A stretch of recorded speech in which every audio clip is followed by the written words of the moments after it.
am here today at Kalen Sports in Romeoville to take you through some Flyers hockey. Puck is dropped and we are underway.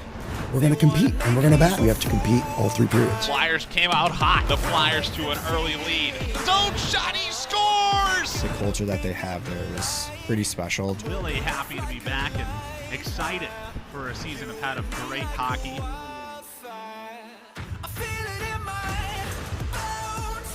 Shot, rebound, scores! They're creating their own energy. The energy has totally changed. Batting that puck out of the air. Big shot, another shot. He goes upstairs. The whole building is buzzing. And a big save! 4-inch shot, rebound, scores! Oh my goodness, what a play! We want to play as a unit. You can see the joy and excitement on the faces of the Flyers players. We're equally as excited here in the broadcast booth. Great hockey being played At Camden this weekend. What a goal for the Lewis Flyers!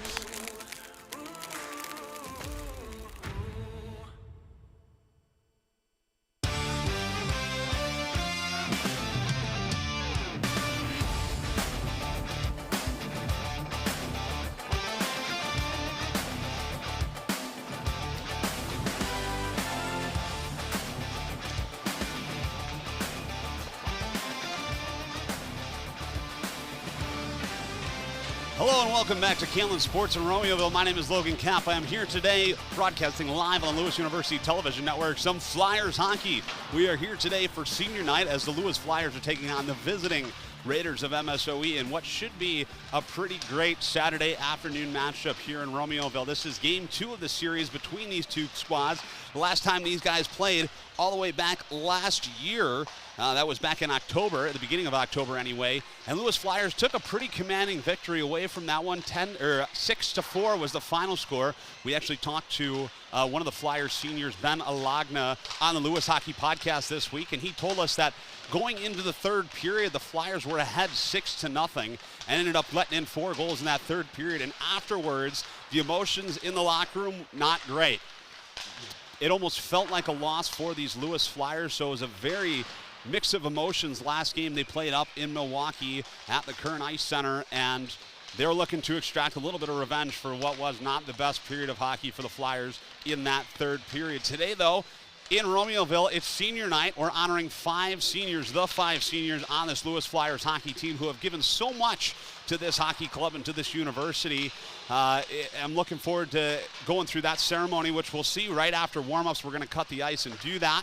We'll have starting lineups and we'll have the national anthem as well. So looking forward to today, though. The Flyers coming in winning the last 9 in a row. Last loss all the way back in November against PNW. That was over at their place in Indiana at the Cube. So they've got a lot of momentum. They've got playoffs coming up this weekend up at Marion in Wisconsin.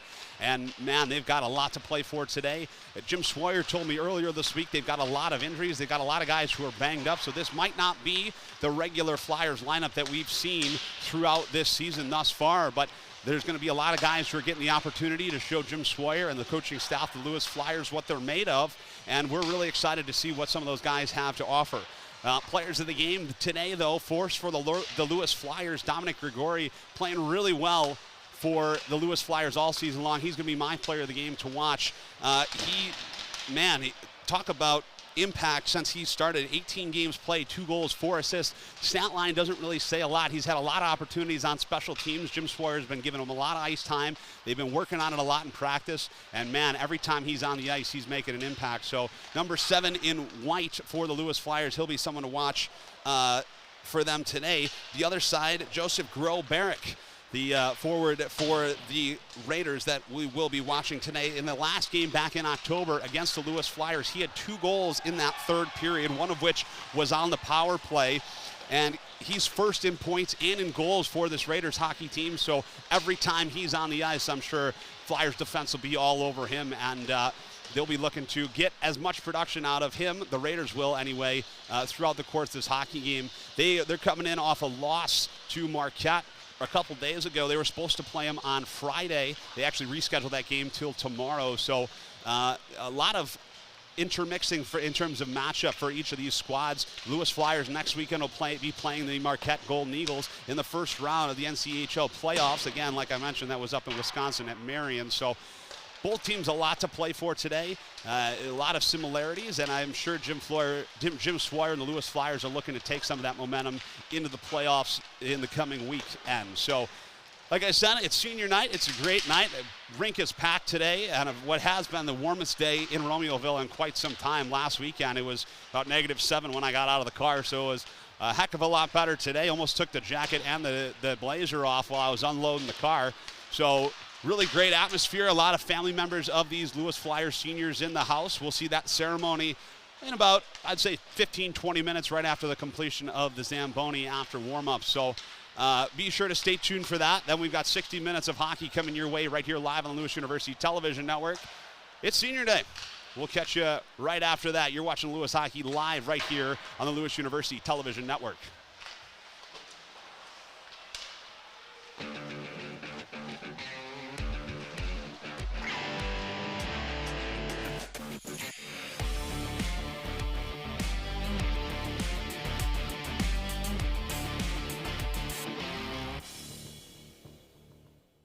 We're with Bridget, whose husband won't be home for months, and whose daughter is due any day.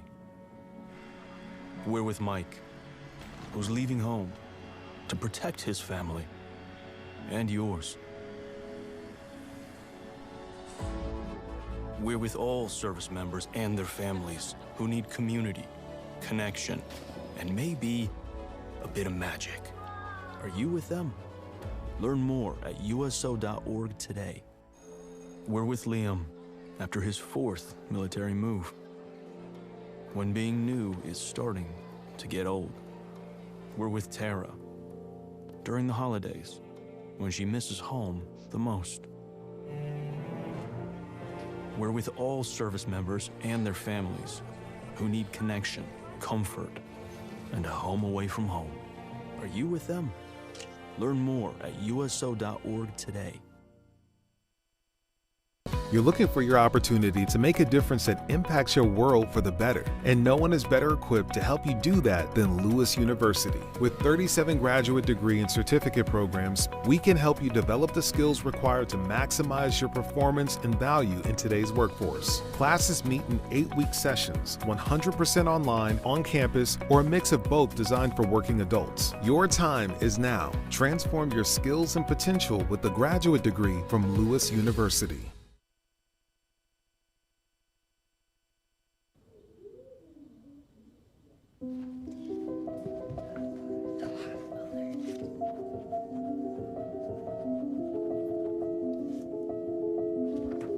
Can you help me?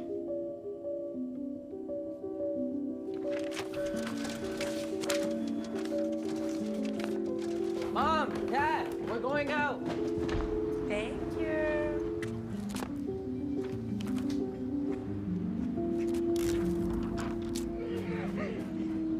Oh, look, they're playing chess. What you got there? Will you help my mom? She's real sick, huh? Hey, crew, I'll give the first move to anyone who signs up to be an organ donor. How do you do it? Easy. Just go to organdonor.gov. You heard them, organdonor.gov. More donors means more hope. Sign up at organdonor.gov. What do you think you're doing, Kevin? Was just gonna drive home. There are several warning signs present that you shouldn't be driving. Like hearing voices? Like your text-to-emoji ratio? Oh man, the selfies. Selfie, nailed it. We all have warning signs that let us know that we're probably not okay to drive. Mine is pretending to be your subconscious. Craig, come on, man, let's split a ride home. Happy birthday to you. Happy birthday to you. Happy birthday, dear Dad. Happy birthday to you. What are you gonna wish for, Grandpa? Don't just wish you had taken care of your hearing loss. Take action today. Visit Act Now on hearing.com to learn the signs and find an ACHA certified audiologist near you. I'm originally from Janesville, Wisconsin. I kind of grew up by an airport. And in that time, pretty much I fell in love with airplanes. They were always flying over my house and everything. I got my private pilot's license the beginning of my sophomore year. Then after that, I got my instrument rating first semester of my junior year. And right now I'm working on my commercial license. I do want to start with corporate aviation. I think it would kind of be cool to get a perspective in both worlds. My end game is airlines eventually. Lewis has kind of kept my passion alive for aviation just because of how frequently we fly. We fly 2 to 3 times a week, which is a lot more than other flight schools where you don't even start flying until your junior year. I'm definitely happy I chose Lewis, especially with the airport being right on campus. I think it's honestly really helpful. The people here that I've met, I've loved pretty much everything about Lewis.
Congratulations, Scotty. You have now broken the all-time goal record here at Lewis. Penalty's over, toe drag to the middle. It's Ernst, he scores! I'm super proud of you. It's been a long 4 years together, and some of the stuff you have pulled off has been absolutely insane. Oh my God! Wow. There's a reason why everyone calls you the Magic Man. It's just highlight reel after highlight reel. Highlight reel goal right there! I'm super proud of you. You really deserve it. And, you know, I really can't wait to see where life brings you next.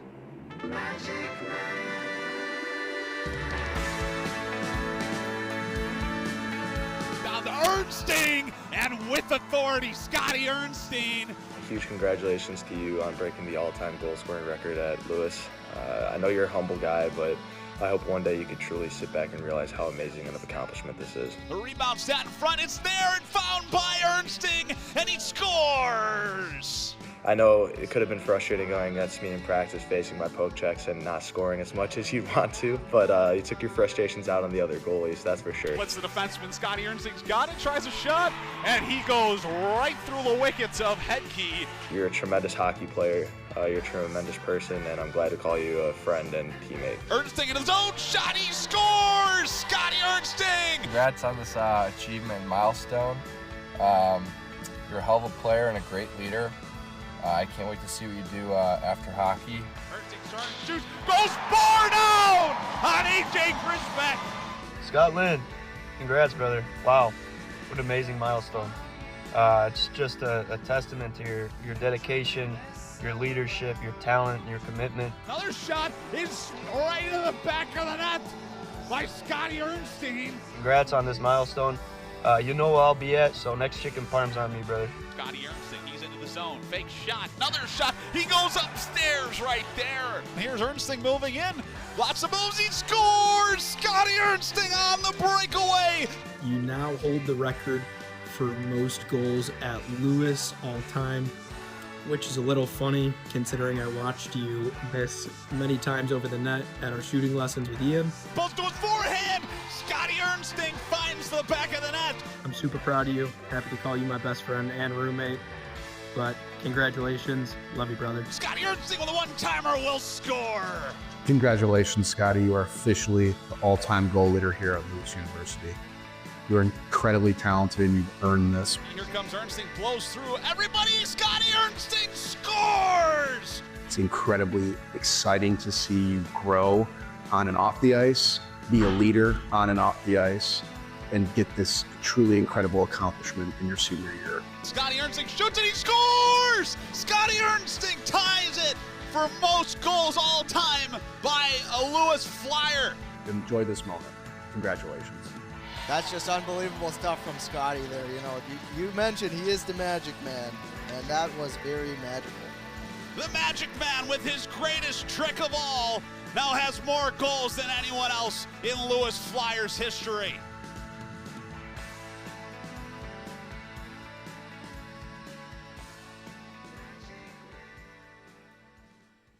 Hello, I'm Will Jimeno. I'm a retired Port Authority police detective and a 9/11 survivor. For 13 hours, I was buried under the rubble of the World Trade Center. I was rescued thanks to brave people who were willing to put their own lives on the line to save mine. For 9/11 this year, a National Day of Service, I'll be paying it forward by taking time to help others. Please join me by doing your own good deed that day.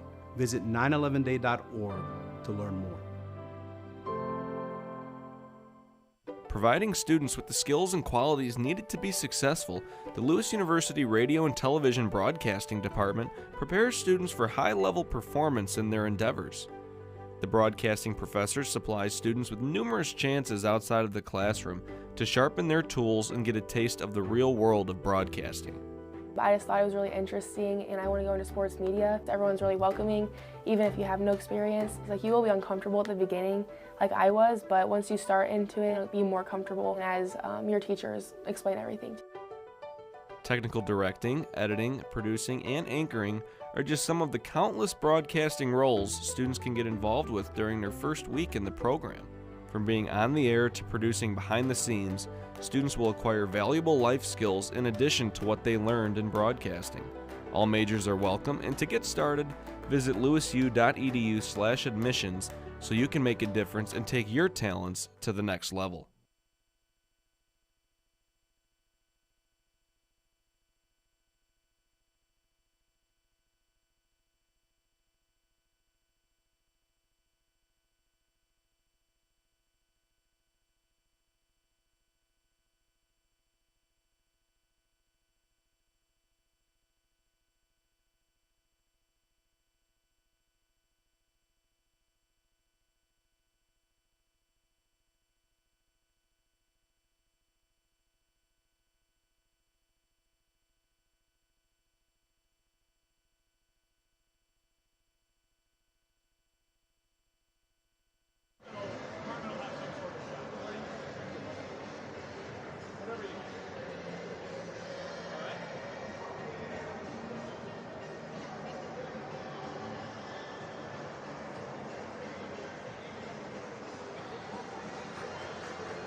His name is also...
Good evening, Flyer fans. Welcome to Callan Sports in Romeoville, your home for Flyers hockey. We thank you for joining us tonight as we celebrate Senior Night, honoring the players who have dedicated their time, talent, and heart to the Lewis University hockey program. Please join us as we recognize our seniors and their contributions to this program. Up first, number 9, Logan Pickett.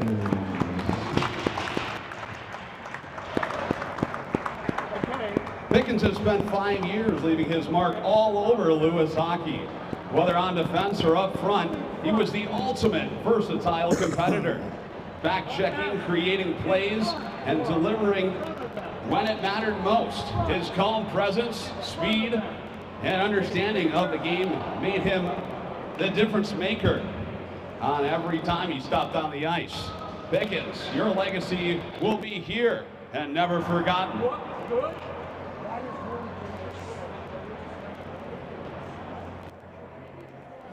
Let's give it up one more time for Logan Pickett.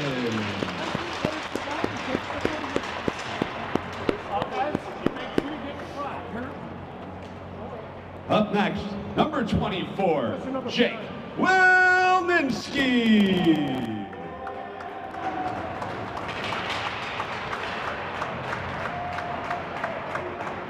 Willie has been a cornerstone of this Flyers team for the last 5 years, standing with us through every high and low. Day after day, he brought his best, not just as a hockey player, but as a steady and dependable leader. His work ethic and presence gave this team confidence every time he stepped on the ice. Once a part of this family, always a part of it. One more time for Jake Wilninski.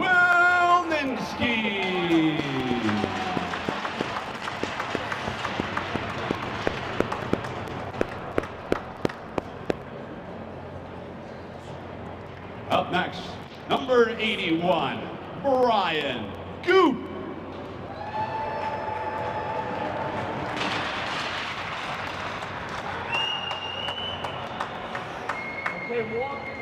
Cutter has proudly worn the captaincy for the past 2 years, leading this team with passion, intensity, and purpose. Whether driving the pace, delivering at big moments, or rallying his team, Brian consistently elevated those around him. His leadership on and off the ice helped define what it means to compete as a Lewis Flyer. Brian, we thank you for the goals, the grit, and the leadership that has helped shape this program. Once a leader here, always a leader. One more time for Captain Brian Goop. Up next, number 86, Scotty Bernstein.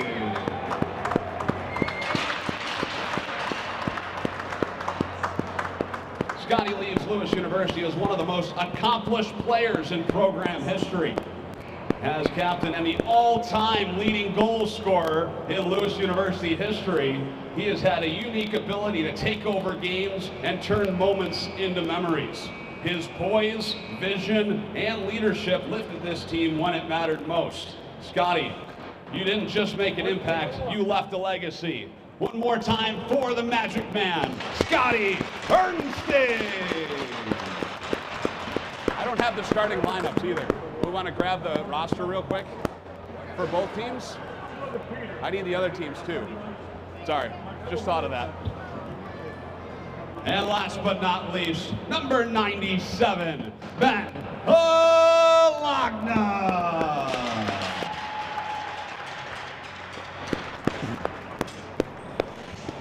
For the past 5 years, Ben has anchored our defense, but his impact reached far beyond the ice. A leader in every sense of the word, Ben helped shape the culture of this program through his dedication, accountability, and heart. Balancing his studies while serving on the board, he grew into an outstanding player and an even better person. Ben, your mark on this program will last 4 years to come. Ladies and gentlemen, Ben Lagna.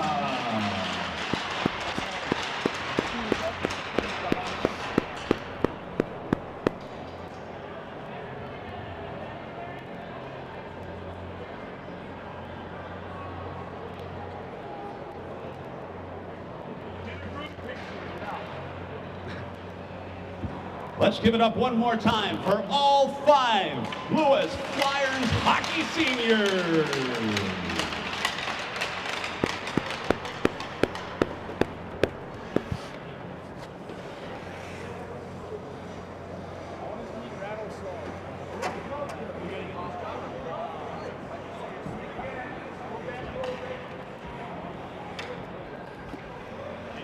Okay. So we're going to do starting lineups, and then you're going to sing the national anthem. All right?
Lineups. First, for the visiting Raiders of MSOE. On defense, number 3, Francis Belmonte. On defense, number 24, Gavin Perubi. On wing, number 12, AJ Schoenfielder. At center, number 44, Maddox Cadera. At wing, number 67, Joseph Groberg. And in goal, number 32, Cody Koss. And now let's meet the starting lineup for your Lewis Flyers. At defense, number 97, Ben Lagna. At defense, number 24, Jake Wilninski. On wing, number 81, Brian Goot. At center, number 86, Scotty Herdenstein. And at wing, number 9, Logan Pickens. And in goal for the Flyers, number 1, Sam Zugat. And now, please rise if you are able and join Logan Burgess in the singing of our national anthem.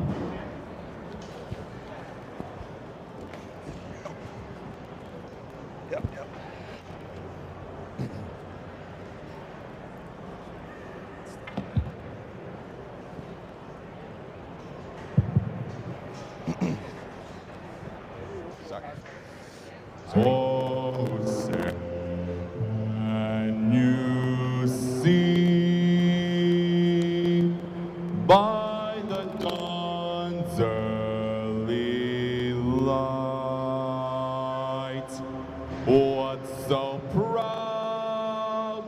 we hailed at the twilight's last gleaming,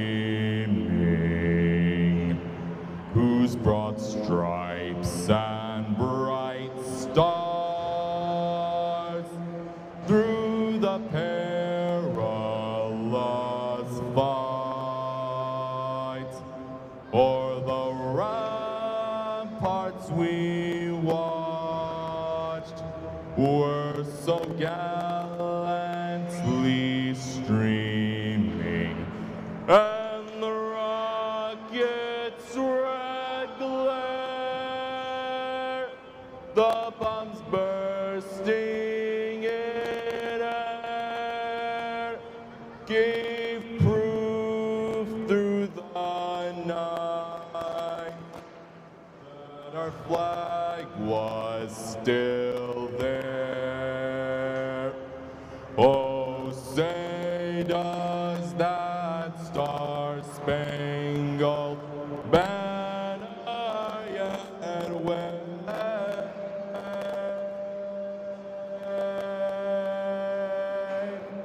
Oh, land of the free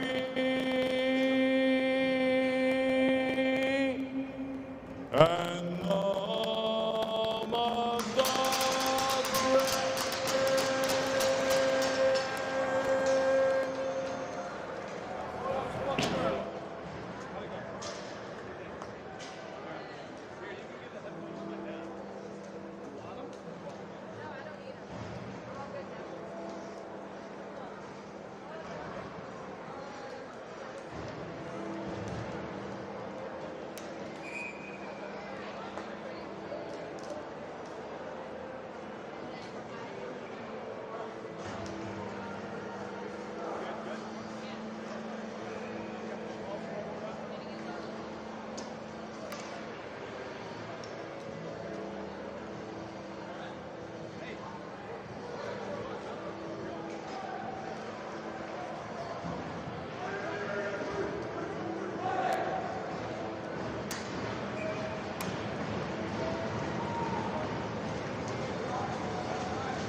All right, welcome back to the Lewis University Television Network. Logan Kapp here for senior night. Hopefully you were able to catch some of the festivities that just took place on the ice. And we are already going, but after a beautiful rendition of the national anthem from Logan Burgess, who has done such a great job all season long, the Flyers look to extend their win streak to 10 games, as all 5 seniors started the game for the Lewis Flyers today. And what should be a pretty great matchup. Flyers, we talked about it a little bit in the pregame show, have had the first win way back in October against the Raiders.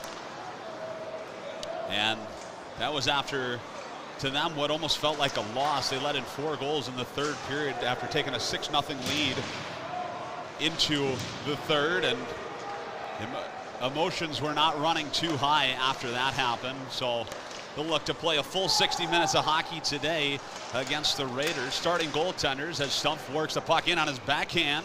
Tried a quick shot there, but starting goaltenders, you're looking at Cody Koss for the MSOE Raiders.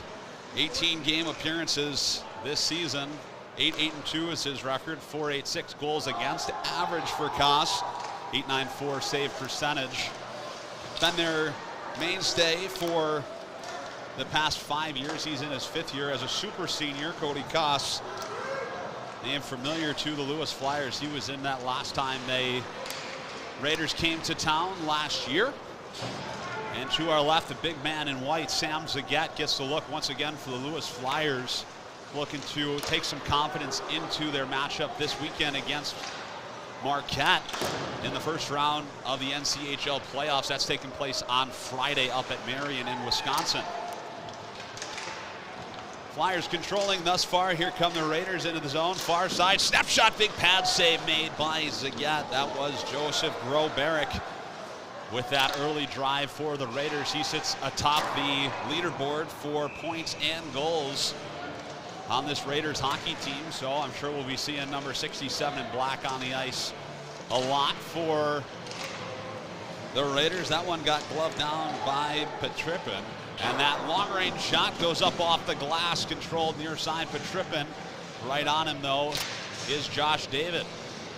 Across it goes. It's controlled by Goot, who will hesitate, sees David crashing and can't quite feed him with the stretch pass, but he'll beat out that icing call as David in the offensive zone.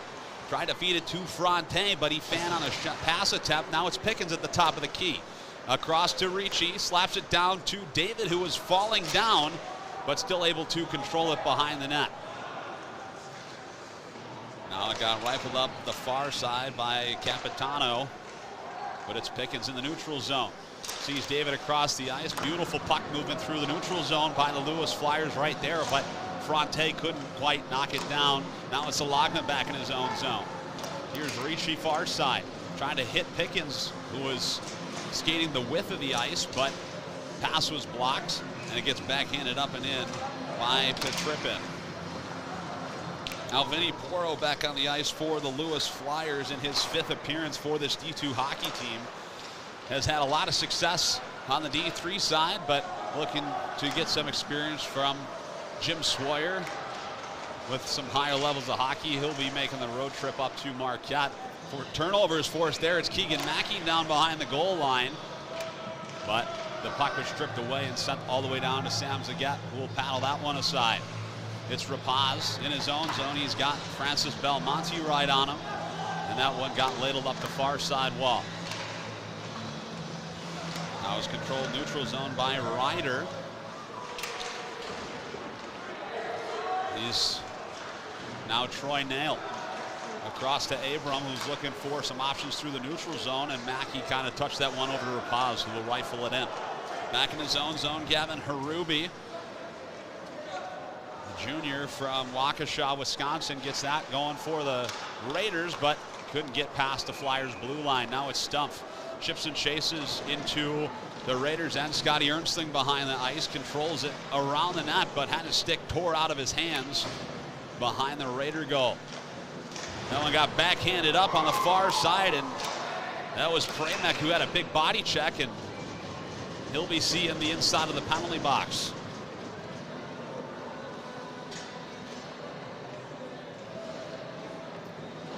That was Sebastian Pacocha, who went into about the half-wall Raiders zone. And it will be Caleb Pramek who puts the Flyers down for 2 minutes, 14:52 left to go in this first frame. Big opportunity to take an early lead for the MSOE Raiders. Out there to take this face-off for the Flyers was Ulmer, but he lost it. That allows Belmonte to control in the far side corner. It was Walninski who swooped in to fire it up the far side wall. Here comes Brian Goot. He's moving with pace in over the Raider line. Dekes it to the middle. It's Goot. Shot. Scores! Brian Goot with a highlight reel goal. Short-handed takes the Flyers up by 1. Oh my!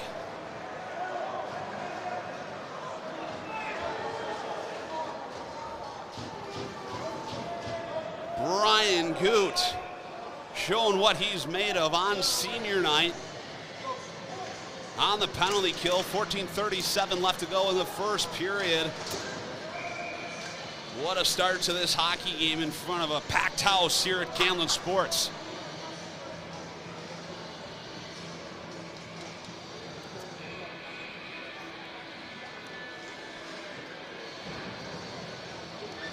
Goot picks up his 6th goal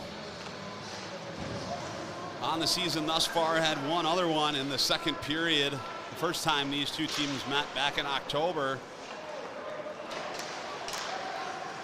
And Goot now tied with his goal total from last year's 6 on the season, with still a couple more games left. And Brian Good on pace for a record season in his senior year. Now it's the Raiders motoring through the neutral zone. It's Cadera. He's in the slot. Save made by Zagat, who stayed right with the puck. Down in the butterfly. Had a big push with his left skate to slide from left to right. And square up to that puck and keep it out of the goal. 13:57 left to go in the first period. Still a minute more of power play time for the Raiders. On the top of the point. It gets sent back. It's Capitano activating from the point. Down in the corner is Ryder. And he finds Groberek in the middle, and his shot goes up off the glass. Now it's Ryder. Leaves it for Capitano, who will skate it down into the corner. Centering pass. It's Groberek on the point, and he missed the net. Forced back into the neutral zone was Hayden Ryder. And Groberek took some big body contact from Brian Goot in the neutral zone, who had a big smile on his face after making that contact. And I mean, we've talked about it all season long. Brian Goot has moved into more of a physicality role this year. Last year, he was second in points on this Flyers hockey team. This year, having a lot more of a playmaker, defensive type role. But obviously, still able to put the puck in the back of the net. Flyers are up by one. It's the Magic Man Ernston controlling the neutral zone, or the offensive zone rather. Fires it down to Premek behind the net. He's got Ricci on the point. It's Premek, cycles it down to Stumpf, who gives it right back to Premek in the middle, but he ran into the stick of AJ Schoenfielder, who tries to chip it out. Glove down by Stumpf, who had it stripped away by Belmonte. He's into the Flyer zone on his backhand and kind of just flung it towards the goal. Would have been wide, but the stick of Sam Zagat sticked it up over the glass and out of play. 12:19 left to go in the first period. Only goal coming courtesy of Brian Goot. 1-0 is the score. Face off to the right wing side of Sam Zagat. In to tank it is Maddox Cadera. Former Lake County Viper has had a pretty good season in his freshman year. Third in points, second in goals for Cadera. As Johnson has Cadera right on him near side corner. Cadera took the puck away, spin around pass to the middle. One-timer saved by Zagat. Right there was Joseph Groberek. But the big man Zagat stayed right with him. It's Logan Pickens. Sent up to Fronte, far side, who ends up just backhanding it up and out. And it's Capitano who will send it back in. Saw the Flyers in town last week as they took on the Oshkosh Titans in what was coming off 8 games in 10 days for the Lewis Flyers. They're most games they've had in that kind of stretch all season long. I talked to Jim Swire. He was saying that's a good preparation for playoffs. He plans on making a pretty deep run this year for the Lewis Flyers. As I said before, they have Marquette Golden Eagles this Friday. Slap down behind the net. It's David controlling. Right on him is Schoenfielder. David to the middle. He finds Abram, who has to kind of back up and pick that puck up. And his shot got sent wide. Fronte near side corner. Backhands it to Grigori on the point, who slaps it on goal. It's found Fronte. And his shot was blocked out in the slot and will pinball over to Cody Koss, who will hold on to it. 10:36 left to go in the first period. A lot of Lewis Flyers playing in the offensive zone. It's really great to see them score a shorthanded goal. Only done that one other time this season. And off to a hot start here on senior night are the Lewis Flyers. Slapped up the far side wall by Christopher Barnard. And it looks like it got deflected up into the netting.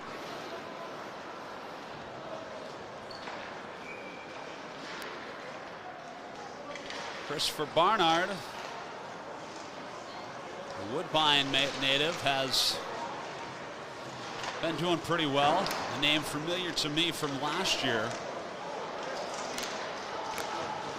23 games played, 6 goals rather, 9 assists for Barnard, one of the starters for this Raiders hockey team. The neutral zone, a saucer pass was sliced across the ice by Rapaz, who will then come off for a line change. Now in behind the net, it's Capitano who will control. Pass gets sent up, a rink-wide try, found the stick of Hayden Ryder, but right on him was Scotty Ernsting to take the puck away. It's Abram. Snap pass finds Stumpf, leaves it for Ernsting. He's revving up the Jets over the left wing side of the Raiders. Line controls on his backhand. Pramack's in the middle, but it's Ernsting near side controlling. Holds up, finds Stumpf, and the one-timer was sent wide. Ernsting almost found Pramack in the slot. He was all tangled up, but he's got it now. Finds Ernsting. The one-timer went up off the stick of A.J. Schoenfielder. It's still the Flyers controlling, but Nail wasn't able to keep that puck in. 9:11 left to go in the first frame. It's Logan Stumpf in over the right wing side of the Raiders line to the middle. Blocker save made by Cody Koss. It's still the Flyers with the puck. Abram works it down the half wall Raiders zone. Backhand centering pass that went off the pad of Cody Koss. Not even sure if he saw that puck. Now it's Francis Belmonte. Backhands a pass that was behind Petrippin, and a big body check thrown by Troy Nail. But it's the Flyers in the offensive zone. Pramack trying to dance through. I think that's Zachary Mayer. But Mayer was having none of that, so he'll chip it in Flyers zone. Johnson left it for Grigori and then had some major contact there with Mayer. But it was Dan Johnson who came out on the better half of that collision. It's Belmonte in his own zone. Cuts the ice in half with a saucer pass that was intended for Mayer, but right on him was one of the Flyer seniors, Jake Wolninski, who's breaking. He's in behind everybody. It's Wolninski cutting to the middle. Save made. No, it went in the net. Jake Wolninski on senior night will take the Flyers up by 2.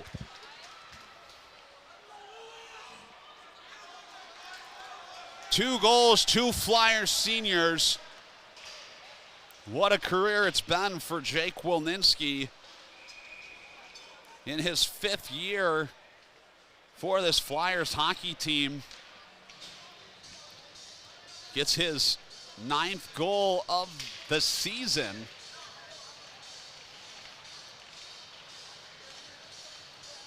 And takes his team up by 2.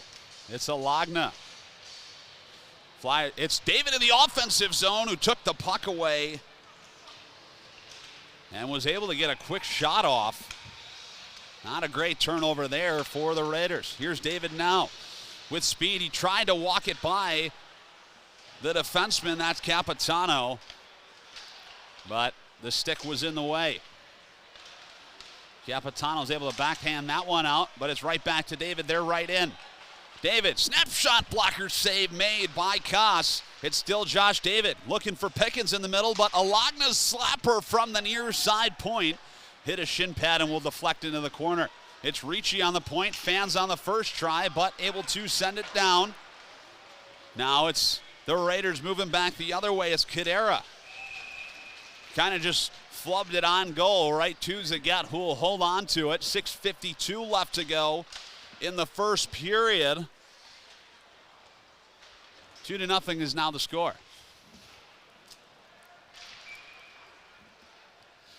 A.J. Schoenfielder in to take the draw for the Raiders. He leads this Raiders team in penalty minutes, 32 on the season thus far. Also no slouch in the points column either. 8 points, 4 goals, 4 assists for the Oswego native. It's Rapaz behind the goal. Had it taken away, but kept in by Abram.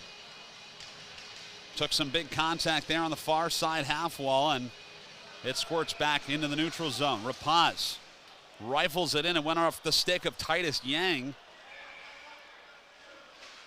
And a whistle stopping play. Not sure if that hit someone who was sitting on the bench. But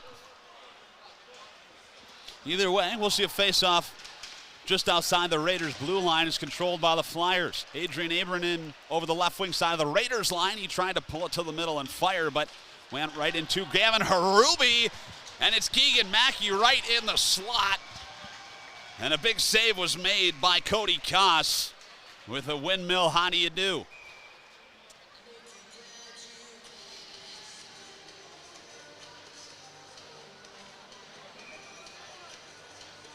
Ernsting back on the ice. All-time goal leader for this Lewis Flyers hockey club. Won that face-off. He's also the #1 face-off man for the Lewis Flyers. So all these important draws, we'll be seeing him on the ice. He wins another one right there.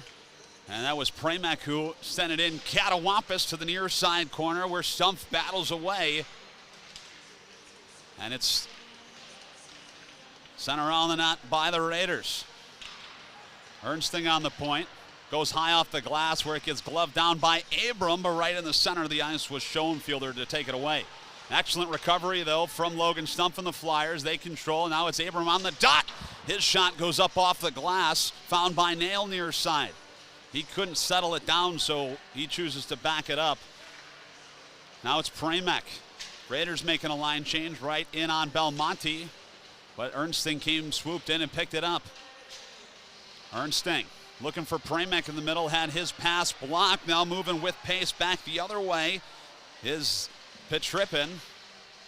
He controls it now behind the Flyers goal. The shot out in front. It was more or less fanned on there by Parsons.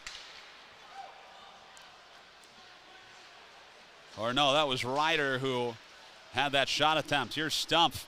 Dangles to the middle. It's Logan Stumpf. Snap shot goes in and out of the glove, and the rebound was not able to be found by Jake Wilninski, who was in perfect position right in the middle of the ice. He controls it now, Raiders zone. It's Wilninski on his forehand. Turns. Fire save made by Koss, who will hold it on and slow it down. Jake Wilninski feeling it tonight on senior night. Already having one goal in this first period. 4:40 left to go. 2-0 is the score in favor of the Lewis Flyers. Face-off one back into the corner. It's pinned up against the boards by Andrew Keenan. But it squirts out to Grigori. Looking for Goot, who is standing in the slot. But in the way was Capitano, who's moving into the Flyers zone. Trying to skate right through the chest of Dan Johnson. And Johnson was having none of that. Here's Kadera now. Across it goes on the point. Wanted the puck was Andrew Keenan. And now here comes Goot. In with pace on Keenan. Finds the puck in the offensive zone. It's Goot. Turns. Fires. He missed the net. Ricci on the point. Slaps it down to Ulmer. He's got two Raiders players on him. Now Kadera will fire it around. Near side Schoenfielder. Breakout pass was intercepted by Josh David. And once again, the Flyers force a turnover on the Raiders' blue line. They've done such a good job of that all season long, holding that blue line strong. And working hard there in the offensive zone is Alex Fronte, who's been having a record year this year. I know I talk about it a lot, but Fronte coming off a 4-point season last year, 2 goals, 2 assists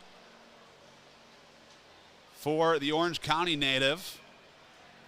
And coming into this year, 12 goals, 19 assists, 31 points for the graduate of J. Sierra Catholic High School. He actually had a goal the last time these two teams met back in October on the road in the first period, but gotta love the tenacity that he plays with.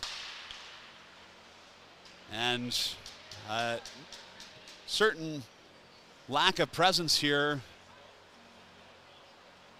by his family. They're not able to join us this week in Romeoville, so we want to give them a big shout out watching back home in California. It's probably a little bit warmer there, but much warmer today here in Romeoville than it has been the past couple games, I can tell you that.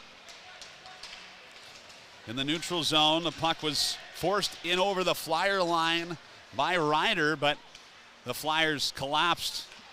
And it gets chipped in there, and wanting a penalty was Petrippin, but they're not going to get that call. Didn't look like any contact was made with his skates. Looks like he actually just tripped over the blue line as a one-timer or rebound putback attempt from Braden Ricci was again saved by Koss. It's Mackey in the middle and down in the butterfly to make that save once again, Cody Koss. 2:38 left to go in the first period. Face off to the left wing side, or right wing side rather, of Cody Koss. Flyers coming out of the gate hot. 2 goals in the first period. After they're playing the Raiders team, who had a game earlier this week, or last week I guess at this point, against Marquette. We're supposed to have another one on Friday, but they ended up rescheduling that to early in the coming days. But Flyers being off since last week have a little bit extra pep in their step, and Raiders still trying to find their legs here as that shot got blocked out in front and chipped up by Belmonte. Back in his own zone to get it is Troy Nail. Far side, it's Abram. Fires it up the far side boards to Rapaz, who will touch it in and come off for a line change.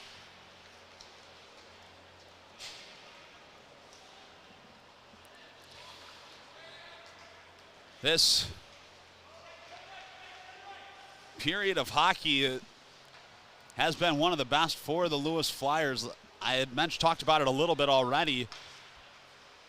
Not satisfied with their performance the last time these two teams met in the third period.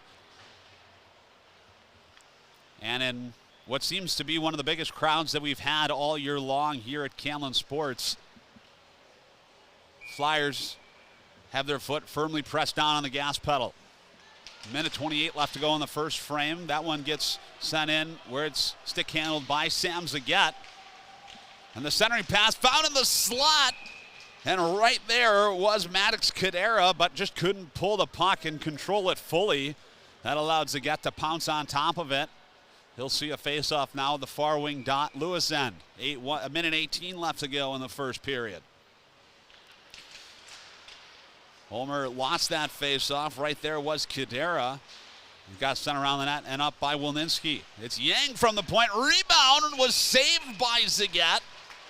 Right there in the slot was Kadera, who ends up giving props to Zagat for making that second stop. Once again, Sam Zagat staying right with the shooter. Down in the butterfly, pressed up against the near side post. And a sharp angle shot from Grobaric was shouldered down by Zagat. It's Grobaric still. Took some contact from Alagna, but Grobaric has a centering pass that went right through the blue paint, but just couldn't find the stick of Ryder. He's got it now, centering pass, nobody in the slot for the Raiders, and that allows Wilninski to spear it up the near side glass. 37 seconds left to go in the first period. Ricci to Alagna near side. Has Brian Good in the middle, clean as a whistle, picks up the puck, and took some major contact on the center knot from Francis Belmonte. It's the Raiders now. Belmonte looking to jumpstart his team in this first period. With 10 seconds left, it's Stumpf in the offensive zone. Down on his backhand to the middle. Rebound by Premek was sent just wide. And that one gets cleared all the way down. That'll do it for the first 20 minutes in Romeoville.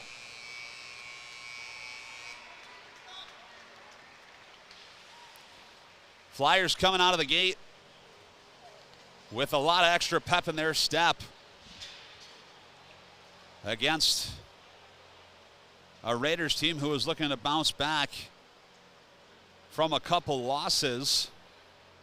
Their last win coming all the way back in December of last year against the University of Nebraska. Then They ended up losing to St. Norbert and twice to the University of Illinois. So Flyers look to extend their winning streak to 10 games. And the Raiders trying to do the opposite, turn things around. There's still 40 minutes of hockey left here in Romeoville. We'll see period number 2 in about 13. You're watching Lewis University hockey right here on the Lewis University Television Network.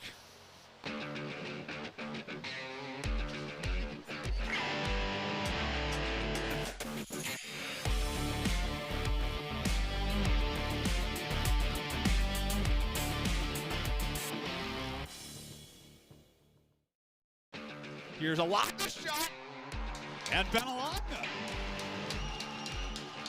will snipe it upstairs. Got it, centering pass to a Lagna shot. He goes top left. Benelagna, look out. Had eyes for the net the whole way. Benelagna.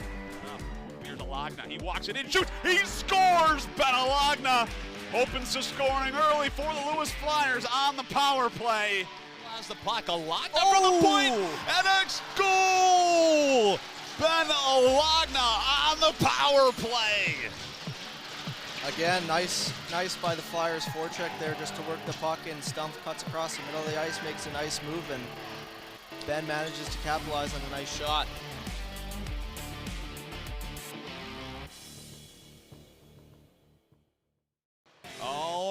Ladies and gentlemen, welcome back to the Lewis University Television Network. Logan Kapp alongside Matt Carlson today for Flyers hockey.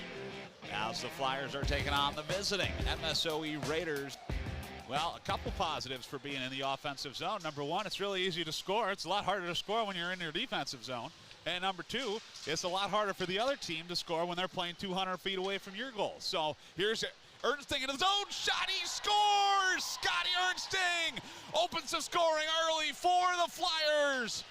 And that's exactly what we're talking about right there. That offensive zone time, earning them shots on goal. You can convert those into goals. And we're up 1-0 already, 17:33 left to play in the period. And welcome back, Logan Kapp, after those technical difficulties. Thank you. Yeah, Matt, sorry, apologize. I think we got it all sorted out, though, so I think we should be back and hopefully not have any more issues. But you sounded good. I appreciate you filling in for me while we were sorting all that stuff out. Talking to all but nobody. Well, since we were down, the Flyers are now up by 2 goals. Yes. So maybe we should go down more often. I think if that's going to result in a Flyers goal, I don't know. I think the people want to see this. the Flyers are doing quite well offensively in this first period. A lot of, what we missed. There's a lot of offensive zone time for the Flyers. So it looks like they've been really having their foot down on the gas pedal here early. Seems that the Raiders are scrambling a little bit here early. Don't really know what to do with the Flyers attack as they're into the Flyers zone, and that pass is broken up with an excellent stick from Braden Robertson. Up comes Dan Johnson into the Raiders zone, shoots, and that one's right into the logo of Dietrich, and he will hold on. And again, disciplined hockey being a strong point for Flyers hockey this season. No retaliation. Here's Braden Robertson. He tries one, and that one is a little bit wide of the net. Down low, here's Stumpf, far side, centering pass, and Ernsting, one touch deflects it right between the wickets of Ben Dietrich, and that's a first period hat trick for Scotty Ernsting. He absolutely on fire this game so far. Coming over to the bench looking like, it's all in a day's work, boys. Everything seems to be falling into place for the Flyers here early in the first. A turnover. Here's Ernsting. 3 goals already. Ernsting, that fancy dangle. Backhand shot is saved by Dietrich. Again, when he's hot, he's hot. Scotty Ernsting showing why we call him the Magic Man. Puck is gloved down. Here comes Braden Ricci into the zone. Shot, Ricci got a rebound. Backhand shot is just high of the net. Not sure how Braden Ricci kept that puck on his stick, as Dan Johnson was tangled up there with Groberic. He tries a shot, goes off the crossbar, Groberic just did. And here comes Wilninski into the Raiders zone with speed on his forehand, tries one, and that one's blocked by Kenny Cavers. He battles with Belmonte as Morefoot keeps that one in. Tyler Morefoot working hard in the offensive zone. Cuts to the middle. Morefoot still has the puck. Leaves it for Ernsting. And Dietrich will dive on top of that one and slow it down. Flyers looking like their first period selves on that shift and get some fresh troops. Logan Maddox, captain, will try his shot. And that one, I believe, is just wide. Logan Maddox down far side corner. Tried a centering pass. It's broken up by Fronte. In behind the net now, Groberek will leave it for Maddox. Spin around, Logan Maddox tries to roof it. And Zagat was ready, pressed up against that left post and shut the door. Sam Zagat standing tall here in period number 2. Far side is kept in. Schoenfielder will send it behind the Flyers net, but it's picked up by Brian Goot. Here comes Goot, the Flyers captain with speed into the Raiders zone on his forehand. Goot's got it, centering pass right to Sam Warner, and he finds the back of the net. Flyers ahead by 4 goals. Sam Warner finding the back of the net for the Lewis Flyers, taking them up by 4 goals with 11:04 left to go in period number 2. You love the tenacity being shown by the Flyers forwards there as that point shot is blocked out on the top of the circles. Flyers still have the puck. Here's Ernsting on his forehand, still has it. Scotty Ernsting missed the net. Rebounds. And the net comes off again. Make it time number 4. I think it's that net on that side. I don't know. Maybe they got to inspect the moorings or something. But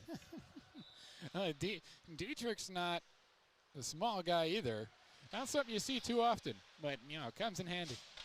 Alagna with a surprise shot is turned aside by Dietrich. And it looks like he took Selman out. We got a penalty coming up to the Raiders. It's Jack Selman to the middle. Here's Ulmer. And he's going to give Dan Johnson a penalty too. Wow. I can't. What is going on? Wow. Zach Mayer was tangled up with Johnson on the side of the net. And I'm not sure if words were exchanged.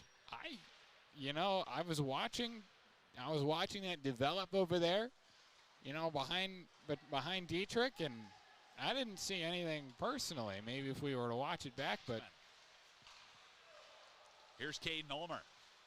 Will speed through the neutral zone. Here comes Ulmer on the right wing side. Is taken down on the blue line by Sebastian Pacocha. I think they also took out the linesman there, who is wearing significantly less padding, I might add. So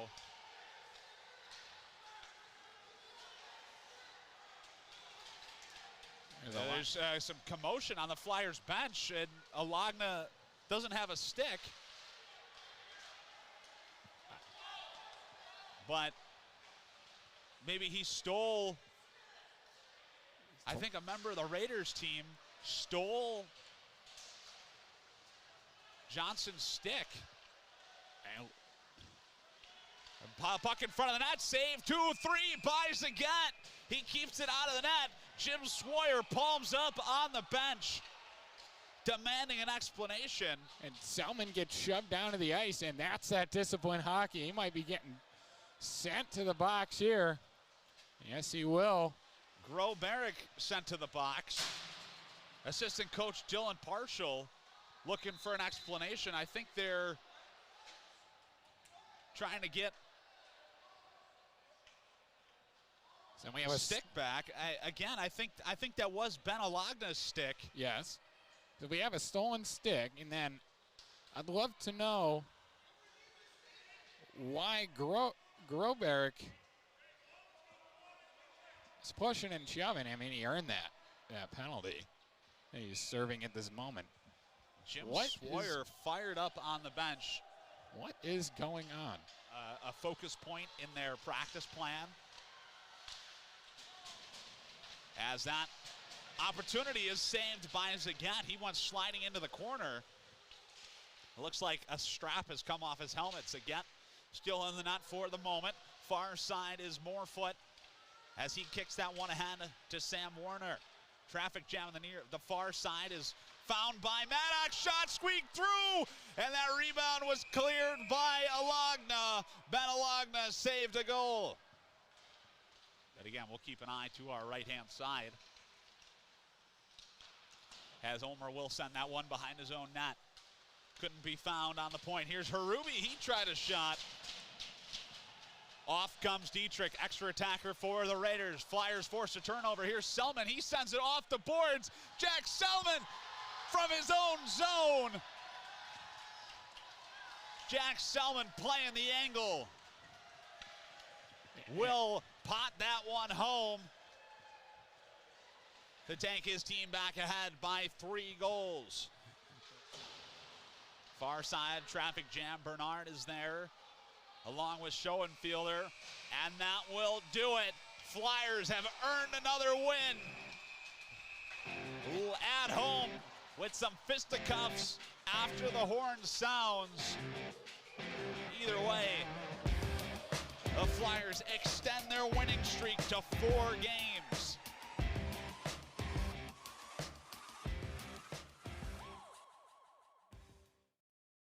Another shot is blocked out in front. A third shot is into the net. Brian Gutt has opened the scoring for the Lewis Flyers. Here comes Brian Gutt. He's in all alone on a breakaway. Gutt, shot goes right upstairs on Cody Koss. They haven't taken a single call this. And a shot by the Flyers captain, Brian Gutt, will squeak by Michael Leonard. The Flyers are up. Another shot! And Brian Gutt scores the goal, opens the scoring for the Lewis Flyers. Out to play as A.J. Smith gave it right to Brian Gutt, who will put it right in the open net. Here's Gutt moving in. He shoots it and he scores! Brian Gutt! Power move to the middle, and he takes the Flyers up by 6.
And welcome back to the Lewis University Television Network. Logan Kapp here for period number 2 of Flyers hockey.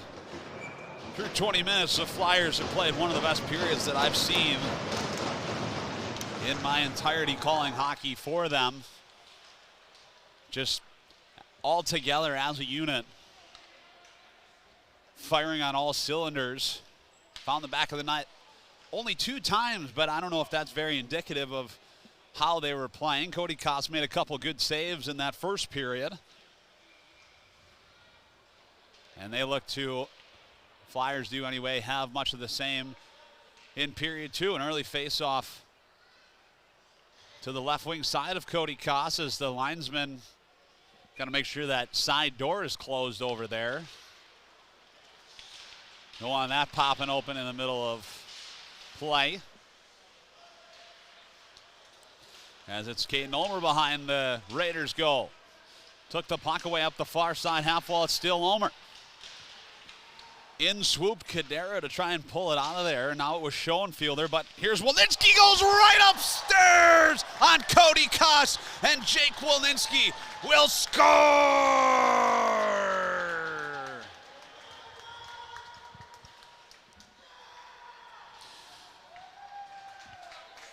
with his second goal of the day. Jake Wilninski takes the Flyers up by 3. Just 30 seconds into period number 2.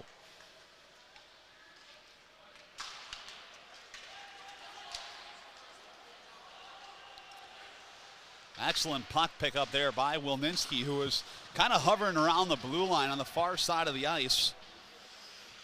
Found the puck in the middle, right around the top of the circles, and was able to beat Cody Koss upstairs.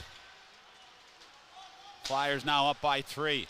Here's Adrian Abram in over the near wing dot of the Raiders blue line. He had it taken away by Belmonte, who will chip and chase into the Flyers zone. Back to receive is Nail, who will swipe it away from the forechecking Belmonte. And that allows David to skate it up and out. And it's sticked away by Harubi. But David's able to find it back.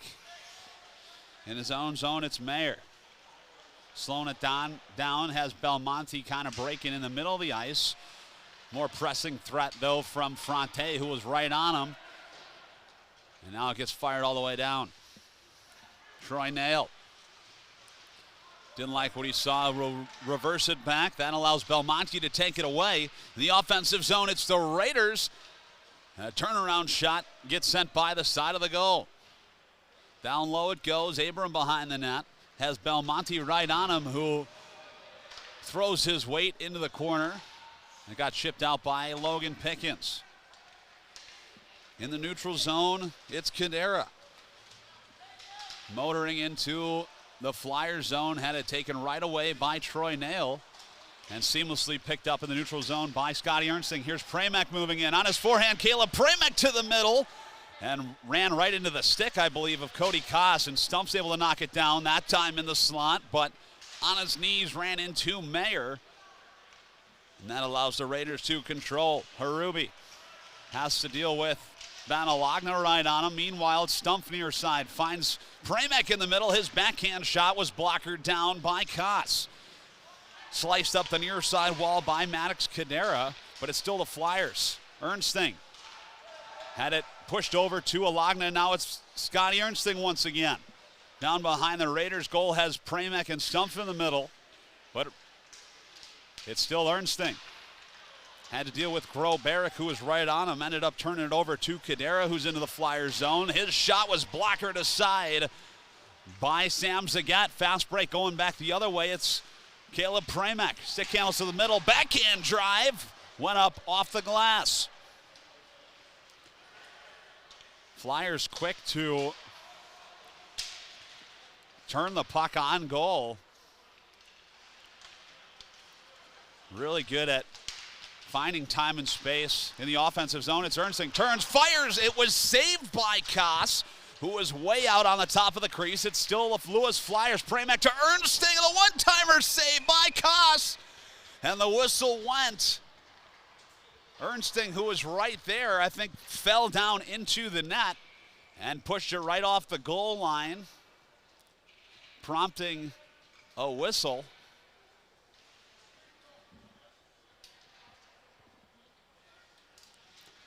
And now a face-off will ensue in the Raiders' end of the ice. You gotta love what you see if you're Jim Swoyer standing on the bench for the Lewis Flyers, really generating all sorts of offensive opportunities. And been able to convert on 3 thus far. 16:05 left to go in the second period. Turnovers forced by Keegan Mack in the offensive zone. Him and Rapaz battle away in the near side corner. It's Ryder, though, for the Raiders, who will fling it out. Still working hard on the forecheck is Vinny Porro, who wasn't quite able to settle that puck down. And he gets squirts back out to Grigori and Porro in their own zone. Porro's rink-wide pass was intercepted, but it's Keegan Mackey now moving in. Holds up, turns, fires it, and a blocker save was made. It got punched out by Cody Koss. Now Belmonte will fling it in. Trailing was Schoenfielder, but his shot never made it to the goal. And Mayer in the neutral zone, down on one knee, couldn't settle it down. Here's Ryder. Cuts to the middle, breaks his stick on the shot. Had what was looking like one of the better opportunities of the game for the Lewis Flyers thus far. But ends up going by the side of the goal due to an equipment malfunction. It's Brian Good in the offensive zone. Tries to dangle through about 3 Raiders players right there. And it's still Goot controlling down below the goal line. Brian Goot has Walninski in the middle, finds him, shoots, and a pad save is made by Cody Koss. Jake Walninski looking for the hat trick. Not even halfway through this hockey game.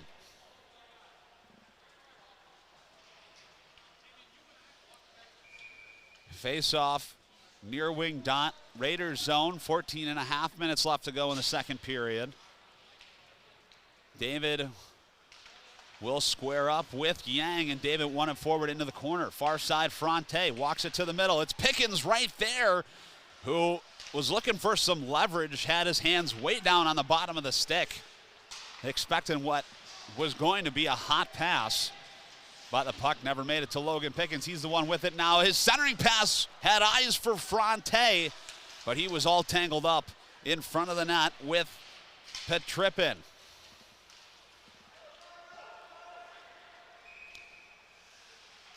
Clearing attempt will go all the way down for an icing call.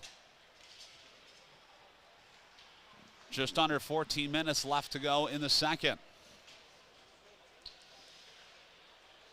Started to talk about it right at the end of that first period, but Raiders looking for their first win of 2026. Have not been able to get in the win column since this calendar year started. Has had a very tough matchup, couple matchups anyway, in St. Norbert back on the 9th of January, and then U of I last weekend. Puck gets scooped up the near side boards. It found the stick of Scotty Ernsting. Stumpf is in the middle. It's Ernsting, and he got hooked by Mayer in the process. No call will be made.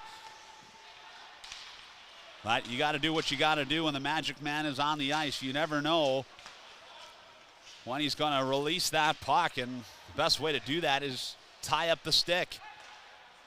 Ricci finds Pramac, couldn't settle the pass down. And Pramac now in on Mayer. Penalty coming up to the Lewis Flyers. It's Caleb Pramac who will take a seat. And the Raiders will see their second power play of this hockey game.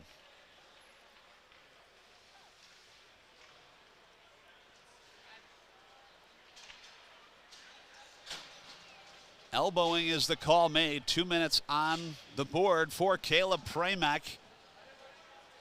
Their first try on the power play. The Raiders not very successful. Ended up allowing the Flyers a shorthanded goal, courtesy of Captain Brian Goot. They'll look to turn things around and find the back of the net for the first time this hockey game. Here's Grobarek on the near side point. Controls it to the middle. It's Harubi. Far side, Raiders will set it up. Harubi. Shot was blocked by Rapaz. And Johnson with the diving play gets it to Grigori. He's moving in over the right wing side of the line and just kind of snaps one on goal from long range. Doing anything that Grigori can to keep that puck in the offensive zone, and the sharp angle shot will beat Sam Zagat far side. And on the power play, the Raiders will score. Maddox Kadera gets his 20th goal of his freshman year for the Raiders. Third in points, second in goals on this Raiders hockey team is Maddox Kadera. And the 5'9" righty gets his team on the board. 12-17 left to go in the second period. Flyers look to respond. Stick handling through the neutral zone was Petiprin, and ended up flinging it to Zagat, who will hold on. 12:05 left to go in the second period. 3-1 now the score. Face off to the right wing side of Sam Zagat. And in talking to head coach of Flyers hockey, Jim Swire, at that sharp angle shot from behind the net, Sam Zagat had to reach behind him. That was AJ Schoenfielder, who was down below the goal line, but Zagat was able to keep that one out of the net. As I've started to say, though, Jim Swire wanted his team to play a full 60 minutes of hockey. Didn't do so last time these two teams met, as Pickens has kind of a long-range drive, and down to the ice goes Josh David, who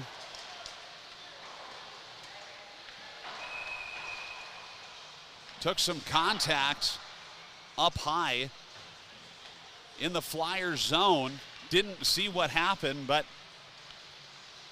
he was holding the back of his head, so one has to think a stick got up in there, possibly underneath his helmet. Not someone the Flyers want to see go down. Alum of the Chase Heat, had a really successful season last year in the KIJHL. Josh David did.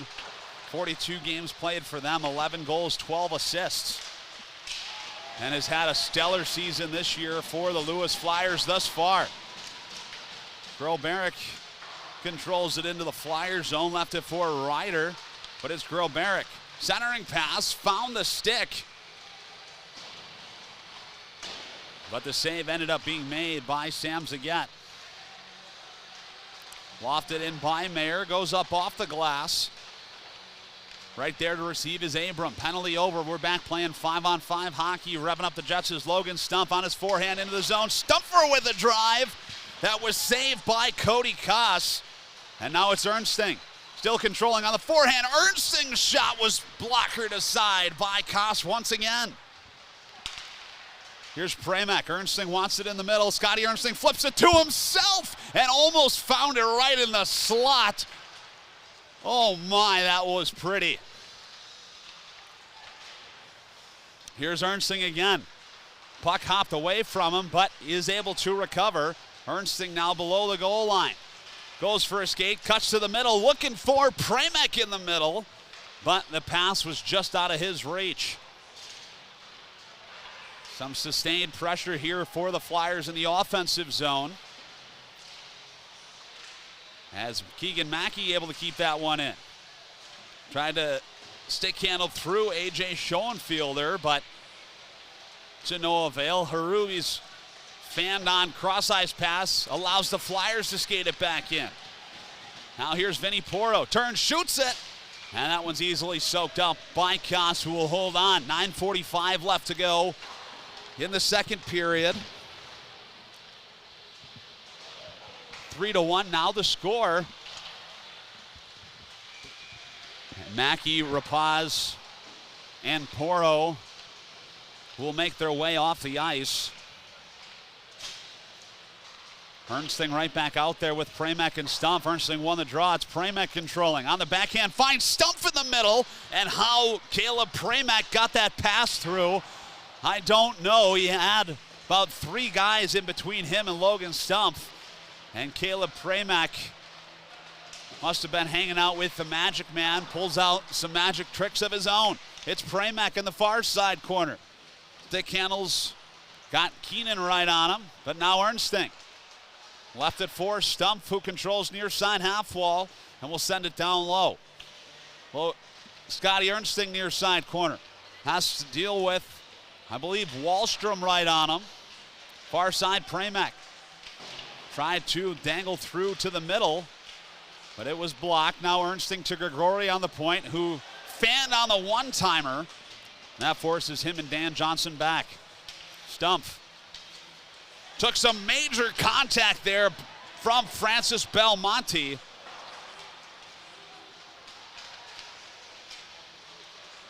Who ended up losing his stick in the process. Logan Stumpf, though, that's the third or fourth hit that Belmonte has thrown this hockey game. Flyers got to keep their head up. Here's Keenan from the point. Butterfly save made by Zagat. And the putback try was cleared out of there by Dan Johnson. Now it's David moving back the other way. Centering pass to Alex Fronte, who will find it in the slot. And they will score!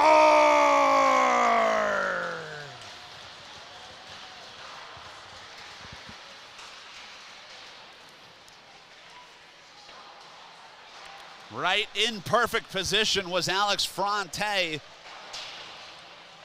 With one hand on his stick, was able to spear it by Cody Koss. And the Flyers are back up by 3 goals.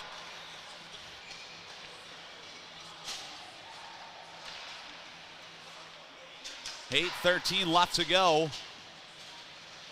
In this second period, Fronte with his 13th goal of the season. Flyers able to turn things around after being scored on, and Jake Wilninski is one of the reasons they're up. Here's another shot. Jake Wilninski will score! A hat trick in the second period for the Flyers senior. And what a night here on senior night.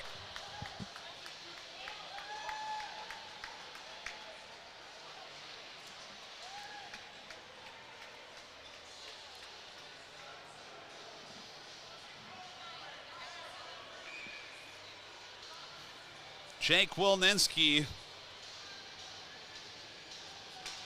with his 9th, 10th, and 11th goal of this season, making this officially the best season that he's had for the Lewis Flyers. What a night for Wilninski. Still got just about half this hockey game left, 7.5 minutes left to go in the second. It's Ritchie on the point. Far side, Alagna with a drive that's patted out by Koss right there. In front of the net was Vinny Poro, but had a couple Raiders players who were down on the ice. And another grade A chance for Vinny Poro and the Flyers there.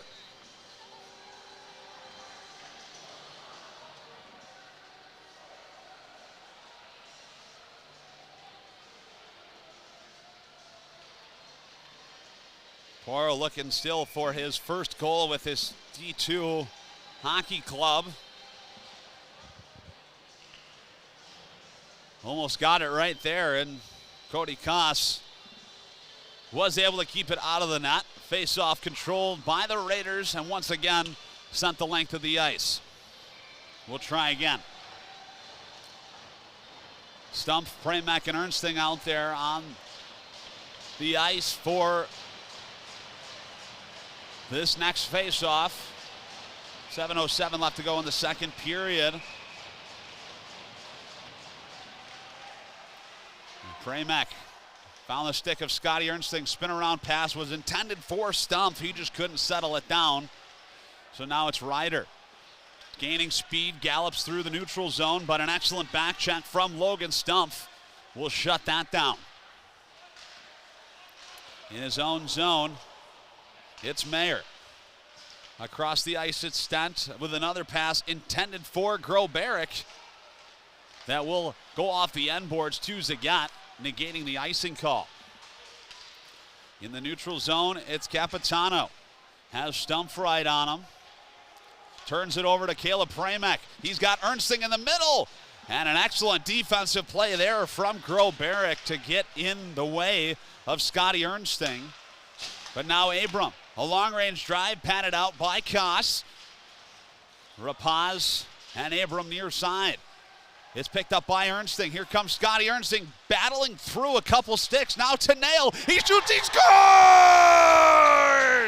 Troy Nail gets his first goal of his ACHA hockey career. And the Flyers are up by 5.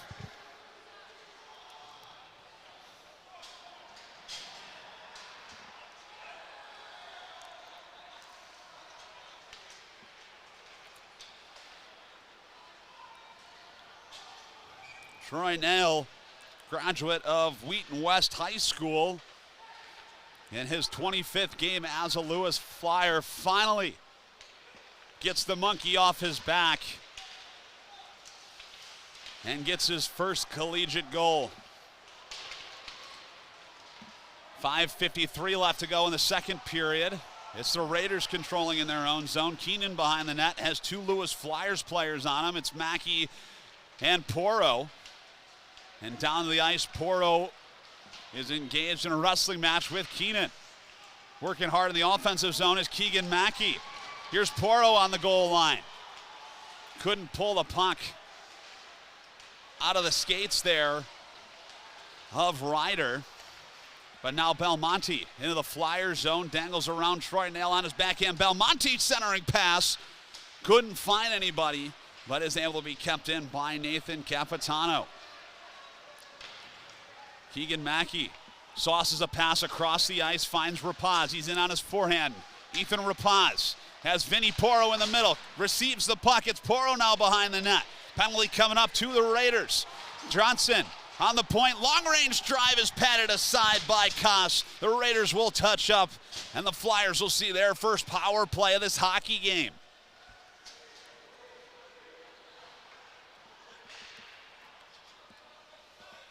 Roughing is the call by referee Josh Katzenpallis, who was standing in the near side corner. Obviously saw something I didn't. Francis Belmonte will sit for two. Flyers to the power play with 4:53 left to go in the second.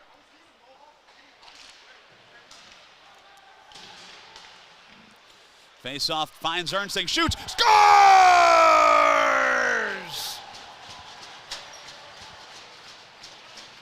Scotty Ernsting goes right upstairs on Cody Koss, and on the power play, the Magic Man gets another one.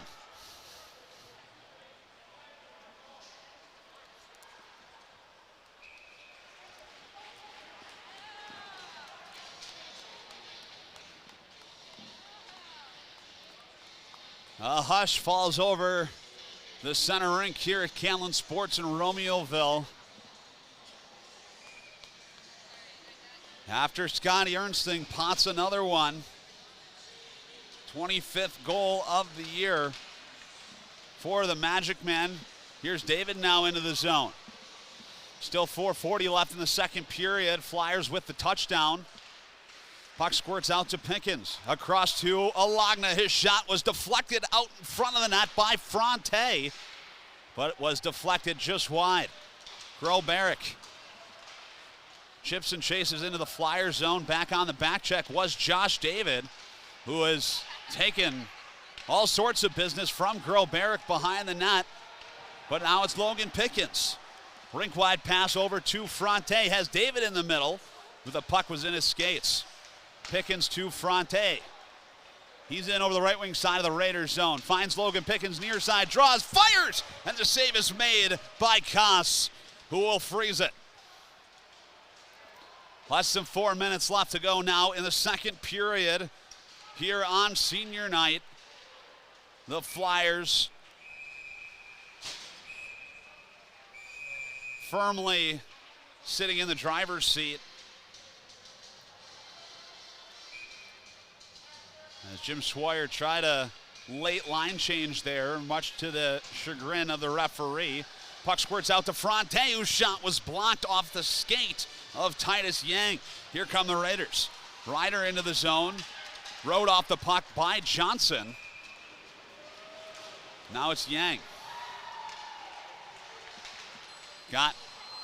It was Brian Goot who was moving with pace up the right wing boards, but just preceded the puck over the Raiders' blue line. Hence the whistle for offsides.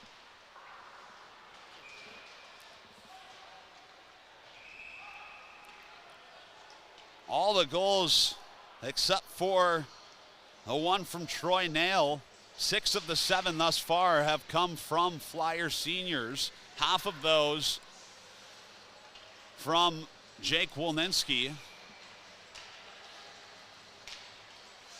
He's back on the ice now. It's Wolninski firing it in. Went off the skate of the linesman. That allows Gavin Harubi to control. Capitano stick handling through a few. He's got a couple Raiders players in with him, and he's rode off the puck by Grigori. Cannot be gloved down on the blue line, and that forces the Raiders back into their own zone. Now it's Ryder. He picks up some speed through the neutral zone. Ryder was in, but Johnson shut that down. 2:51 left to go in the second period. Scotty Ernsting back on the ice. Belmonte. Dump-in attempt was gloved down. Finds the stick of Scotty Ernsting. Sauces it to Ulmer, and breaking fast was Brian Goot, but he wasn't able to control near side. Activating Grigori on the point. Spin-around pass was intended for Ulmer. And another grade A play from Dominic Grigori. He was my player to watch today as Ernsting controls it in over the line. Pass was behind Pramack, and he'll cycle it down to Ernsting. Now Belmonte. Trying to break out pass that only found the stick of Alagna, and that allows the Flyers to send it back in. Right there is Belmonte. Shoulder stump right off the puck. Who is down on the ice, Logan Stumpf. Took some major contact from Francis Belmonte.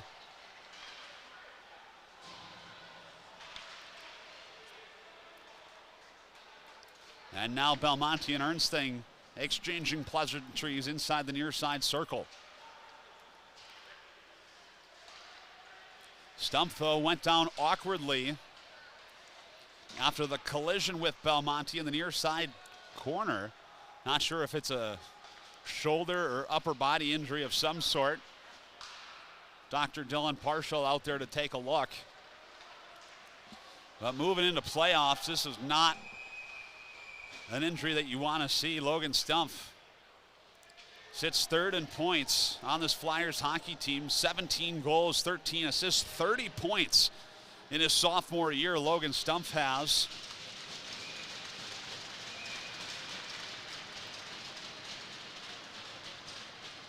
He's kind of clutching his midsection there. Maybe just went down awkwardly. Maybe a rib situation, a bruised rib. Those don't feel good. Let me tell you something.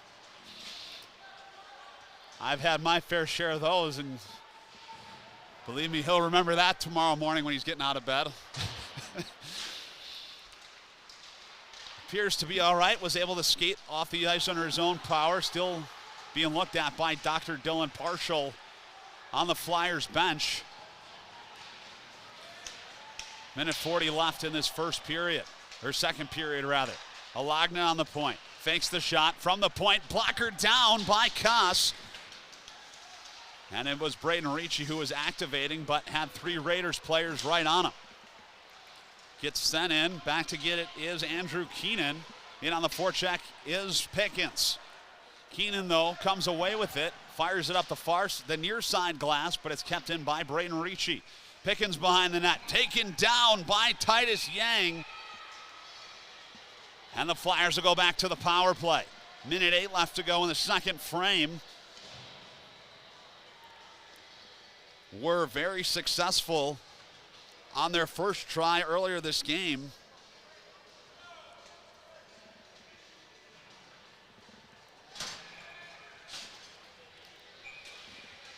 But it will be Titus Yang, the sophomore from Milwaukee, who took down Logan Pickens. And so the Flyers will go back to the power play. On the point is Josh David. Right on him is Ryder, but Ricci was back to support. Fronte now sashaying through the neutral zone, finds Josh David, who was able to touch it in near side corner. Belmonte and David colliding behind the net. Puck sent the length of the ice. 45 seconds left to go in the second period. It's Ricci. Dangling pass will get things going for the Lewis Flyers. Left it for David. In over the right wing side of the Raiders line. Josh David in the far side corner. Had the puck taken away by Belmonte, who will fling it up the near side wall. Still 30 seconds left to go. Logan Pickens marching through the neutral zone. He's in over the Raider line. Has a couple players in the middle Fronte to Alagna. The save was made by Cody Koss. 15 seconds left to go. Pramac near side half wall is squeezed off the puck. And once again, another Flyer slow to get up near side half wall. Hayden Ryder sent it across. It's Kadera. And the horn will sound. Jim Swire fired up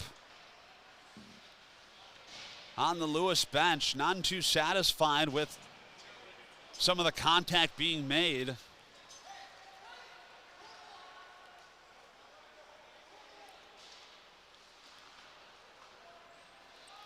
And Jim Swire will now expect an explanation from the referee.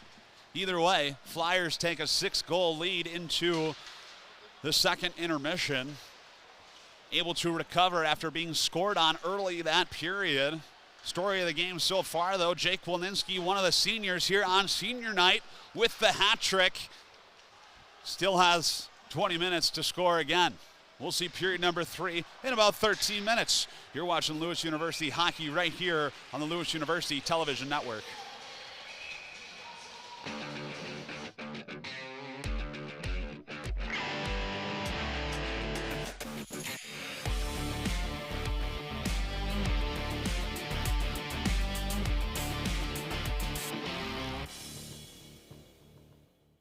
Back to Ernsting on the far side hash mark. Ernsting starting, shoots, goes far down on AJ Grisbeck. Here's it. Ernsting in his own shot, he scores! Scotty Ernsting! He's got it, toe drag around one. Oh, Scotty Ernsting, highlight reel goal right there. He works the puck into the neutral zone. Ernsting's got it. Oh my God! Wow. Scotty Ernsting undressed everybody on the ice and puts the puck in the back of the net. Forehand cuts to the middle. Scotty Ernsting shoots and he scores! Scotty Ernsting ties it for most goals all time by a Lewis Flyer. But it's Ernsting controlling off the draw. Penalty's over, toe drag to the middle. It's Ernsting, he scores! The Magic Man, with his greatest trick of all, now has more goals than anyone else in Lewis Flyers history.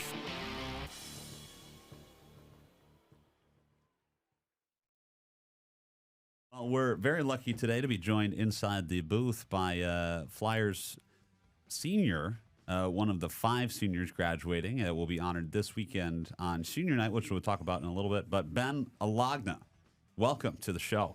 Thank you. Yeah, are you excited? Is this your podcasting debut? This is my podcasting debut. I've been waiting for Coach to invite me on, but haven't gotten the shout out. You know, usually it comes from Logan. Yeah, the guys. He likes to blame it all on me because so then course I do. You could just blame me for not inviting you. But that's right. It's all Logan. We're happy to have you in here before you graduate because you guys just have a couple more games left, right? Yep. Well, hopefully more than that. Yeah. Well, I mean, but we will have more than that. Some regular season. I like the way you think. Some more regular season this weekend with MSOE for senior night, which I think is the last official regular season game for you guys. It is. Yep. You got playoffs next week, which we're going to talk about next week. So I don't want to give away too much, but you want to be sure to tune into that episode. But Ben, we got you here. We want to talk a little bit about your hockey career, how you got started, where you played at, and kind of what led you to Lewis.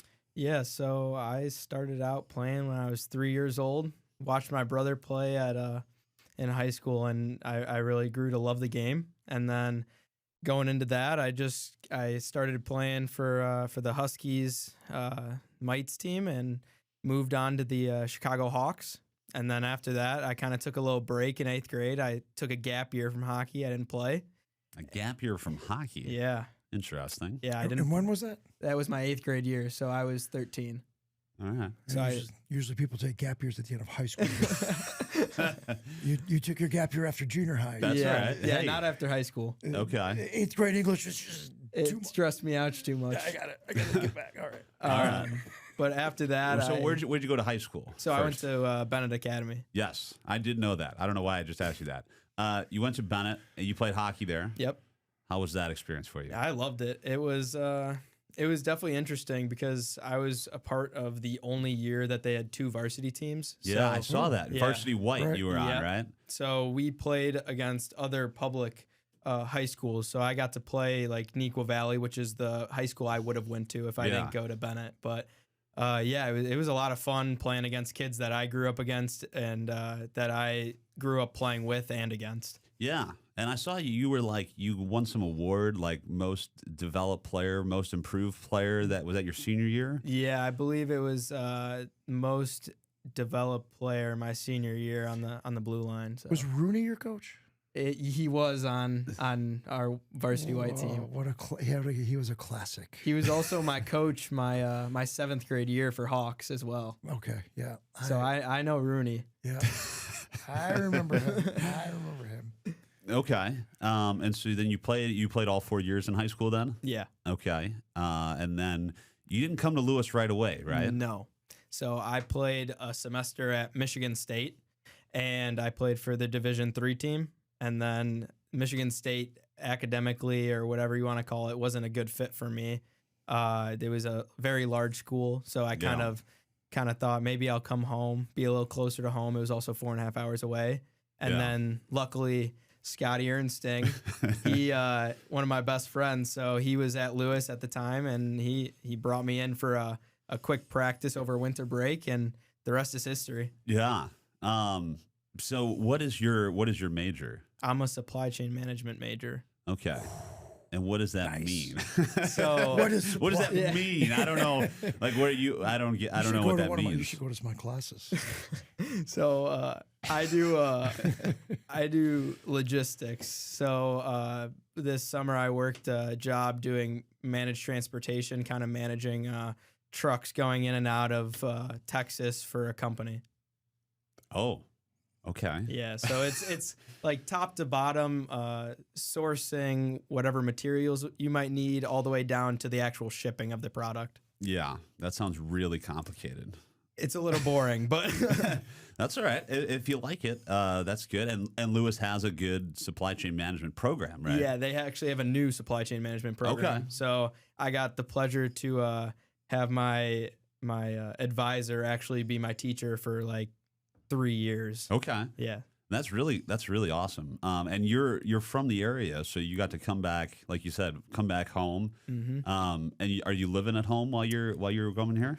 No, I'm living with a couple of the guys on the team at a house down the road. So he's in the hockey house. He's in the hockey house. One of two. One of two.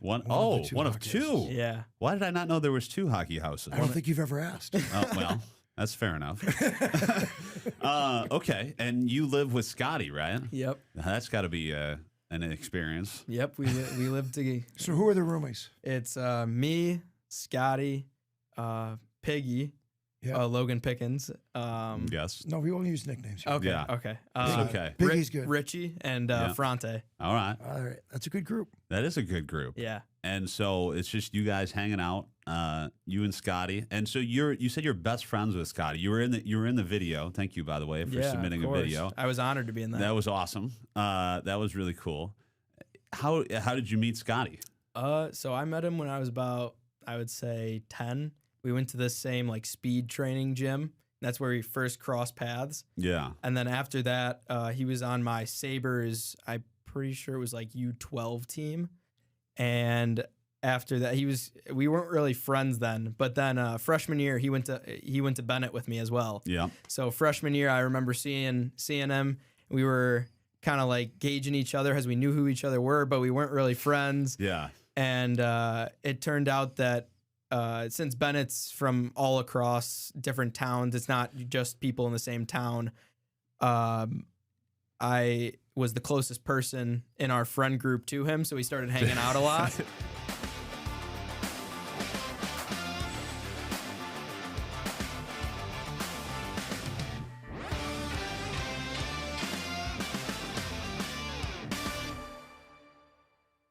Point, walks it in, shoots, and goes bar down. Logan Pickens has extended the Flyers' lead to 3 goals. There, the one-timer from Pickens will find the back of the net. Got it centering pass to Pickens, and he finds it.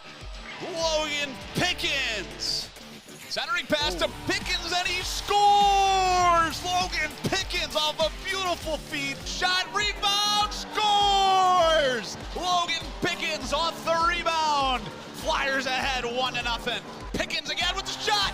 Pickens found the space. Logan Pickens, 2 goals in the first period. Wickline, another shot, and that one, it finds the back of the net. Logan Pickens with the hat trick. Things in, he's got Logan Pickens with him. Ernsting, saucer pass to Pickens. Game, set, match. Beautiful play by Scotty Ernsting and Logan Pickens. What a finish.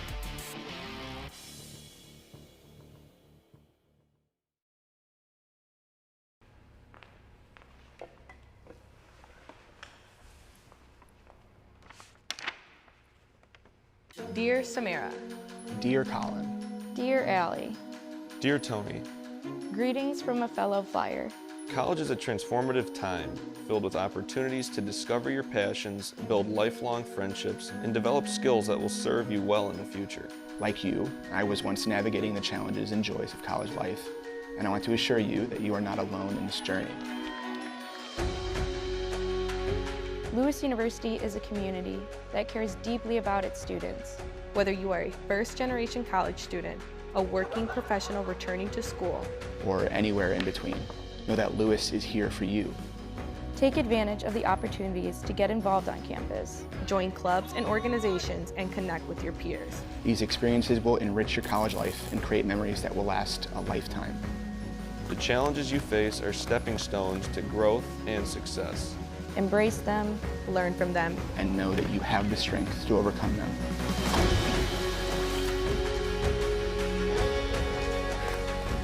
hold on to your dreams. And stay true to who you are. You have the potential to make a difference in the world. And Lewis is the perfect place to start that journey. The world is waiting, and we are all cheering you on. Brianne Mayer, class of 2017. Tammy Billings, class of 1997. Mary Kramer, class of 1989.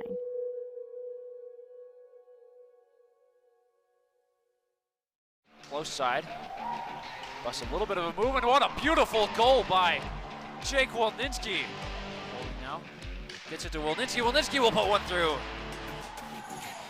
Comes into the zone, far side. Good centering pass to Wolninski. What a goal! And Jake Wolninski. What a goal! Here's Wolninski into the zone. Power move to the middle. Wolninski found the back of the net to take his team ahead by 2.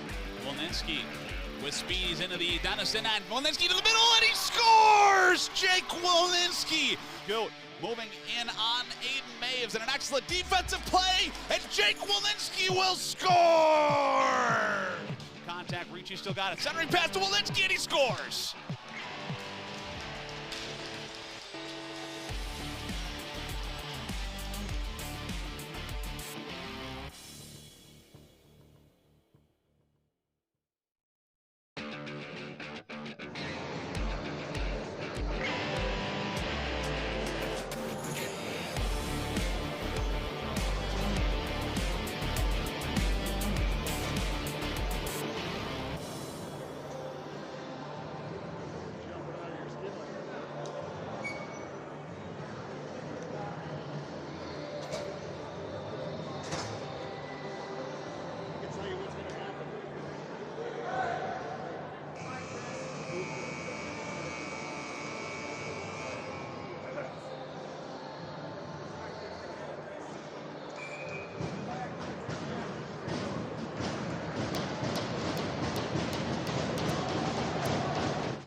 All right, we welcome you back inside Callan Sports in Romeoville for period number 3 of Flyers and Raiders. Through 40 minutes, the Flyers are up 7-1. After a couple late period injuries there at the hands of the MSOE Raiders, the Flyers will start period number 3 on the power play. And obviously, Logan Stumpf quick to recover as he's right back out there to start this period.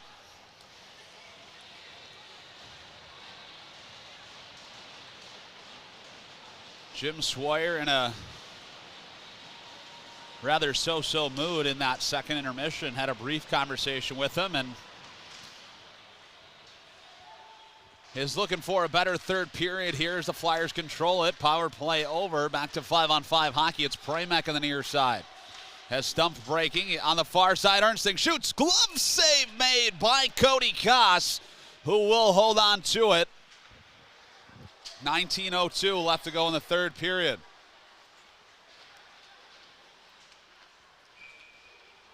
Face off to the right wing side of Cody Koss.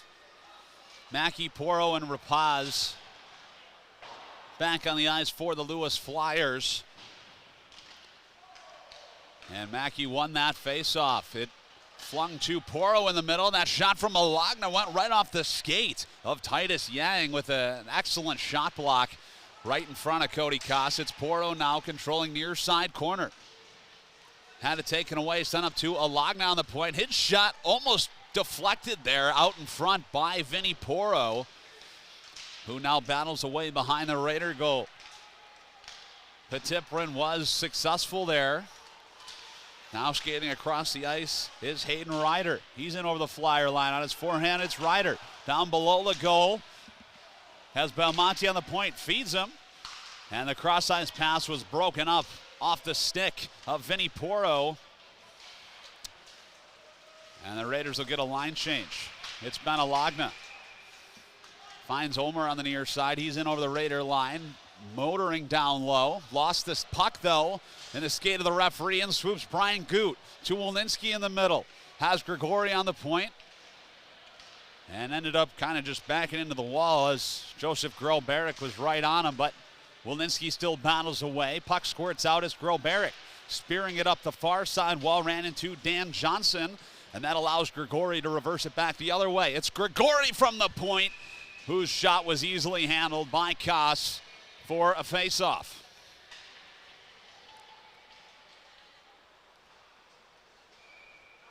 Been seeing a lot of Dominic Grigori on the ice already.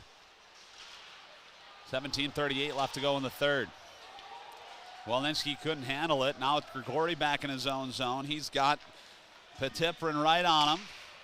Fires a pass up to Goot, who couldn't handle it. Now Belmonte has the soft chip in on Zaget. And we'll ring around back to him on the point. Belmonte's drive got deflected out in front of the goal by Parsons. And that forced Zaget to make his first save of the third period. So great to see so many families in town for senior night, especially those of the Flyers seniors. You heard a short clip of the interview with Ben Alagna, one of those 5 graduating seniors on the Lewis Hockey Podcast in that second intermission. That centering pass is found by Logan Pickens, and the save was made by Koss. Pickens wide open in the middle, right in front of Koss, but just not able to finish. As I started to say, Ben Alagna, our guest this week on the Lewis Hockey Podcast. If you haven't heard that, you can find that at lewisuniversityhockey.com. As we have a goaltending change, it's Zaget coming off the ice. In comes Thomas Labno, who played in one of those games last weekend against the Oshkosh Titans. But I think if you're Jim Swire, you're in that playoff mindset. You want to let your number one goaltender rest. As that point shot from Nail is patted aside by Koss. Thomas Labno, though, no slouch in the crease for the Flyers this year.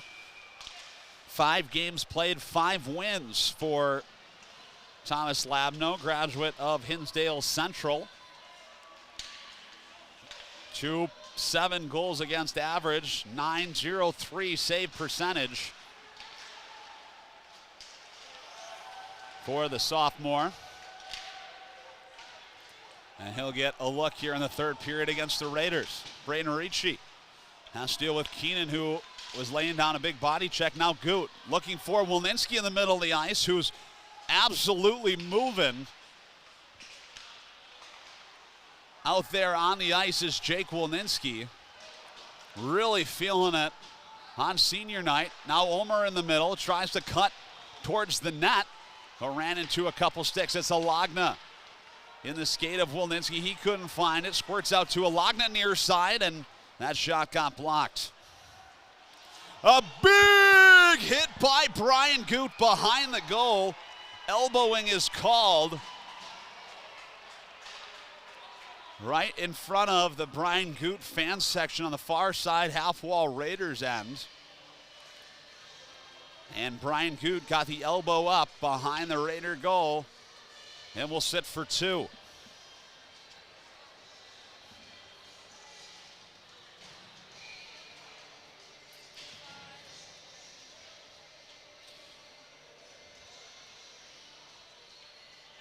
A lot of special teams work already this third period for the Lewis Flyers. Started on the power play. Now get to kill one off, or attempt to do so anyway.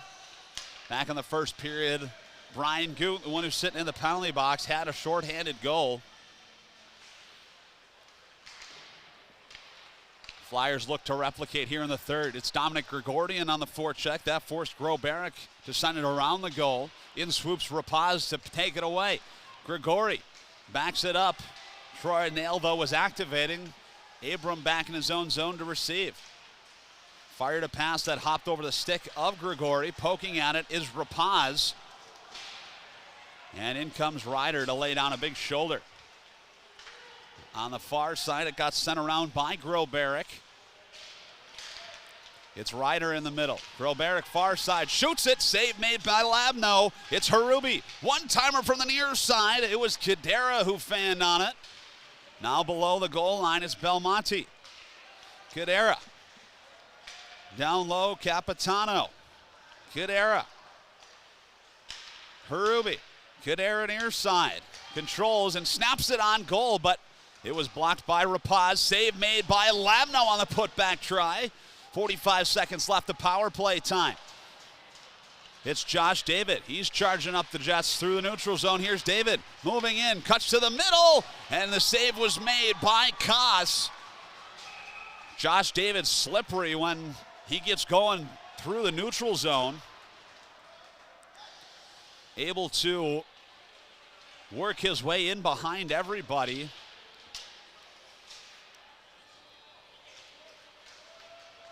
Now it's Schoenfielder.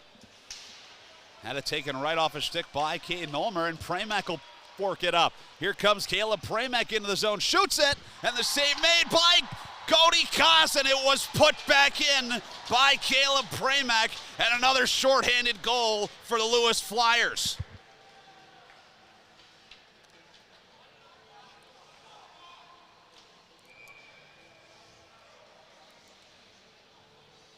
Caleb Pramack with his 12th goal of the year. Only the third shorthanded goal for the Lewis Flyers this season. One of those other two coming earlier this hockey game. And it's the Lewis Flyers firing on all cylinders as playoffs approach. It's Ernsting in his own zone. Here comes the Magic Man in over the left wing side of the Raiders line. Snaps it on goal, and it ended up just high. It's Nail now on the point. Slapped it down low right to Capitano, who had it taken away by Stumpf. Stumpf then with a huge reverse hit on the far side wall.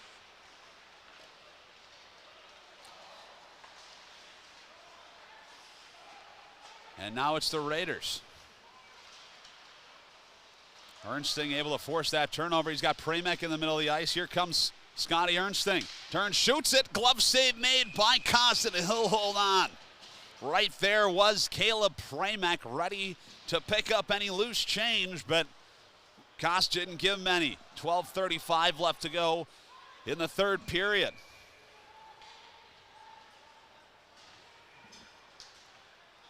(8-1) still the score. Flyers up by a touchdown. And that one got rung around the Raiders net. Kept in by Grigori momentarily before it got slapped all the way down. I believe that was Parsons who had the last touch on that. Icing is ruled. Face off to the right wing side of Cody Koss. Keegan Mackey, Vinny Poro, and Ethan Rapaz out there once again for the Lewis Flyers. Rapaz and Yang in the near side corner. Or rather Poro. Backhand centering pass. Nobody was in the slot, but Poro's able to receive.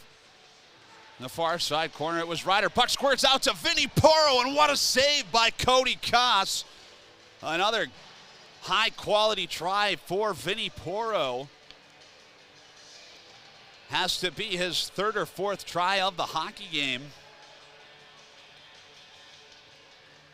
And second or third, high-quality one at that. Behind the net, it's Yang. Reversed it up the far side to Harubi. Then it was Parsons. Harubi now behind his own net. Less than 12 minutes left to go in the third period. Harubi turns away from Rapaz, looking for Belmonte in the middle, but the pass was broken up by Benalagna. Now it's Ryder. In over the Flyer line on the far side, forced into the corner by Keegan Mackey, and rode off the puck by Braden Ricci. Clearing attempt from Mackey, goes up over the glass and out of play. 11:33 left to go in the third period. It's all Lewis Flyers.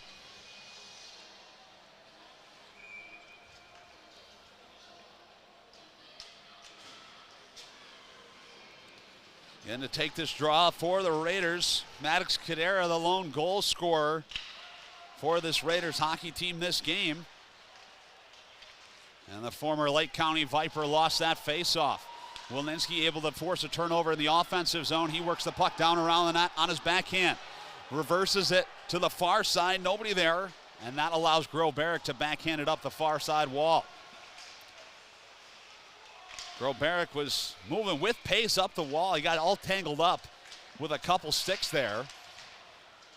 And that was just excellent body position by the Lewis Flyers in the neutral zone, not allowing Grobarek to skate cleanly into the offensive zone. Raiders bench wanted a penalty there, not going to get it. It's Goot. Couldn't pull it away there from Cadera. He now is charging in over the Lewis line. Shot was blocked by Dominic Grigori. Now Wilninski just let it go into the neutral zone and it'll come off for a line change. As that one gets sent in on goal to Thomas Labno, who will hold on to it. One of the first saves that he's had to make this hockey game since coming in relief for Sam Zagat. 10:31 left to go in the third period. Face off one to the wall where it's Dan Johnson controlling for the Flyers. In swoops Mackey to pick it up. Around the net, it's sent up and out. Charging in is Poro. He's right there in on Meyer, who then dumps Meyer behind the Raider goal. Mackey shoots one, and that one's right into the logo of Koss, who will freeze it. Gotta love the tenacity from this Lewis Flyers line by two of the three offensive players on the ice who started off as black aces for this D2 hockey team, meaning they rostered on the D3, have played most of the games for this D3 hockey club, but have been doing some really good things on the ice this game for the D2 team.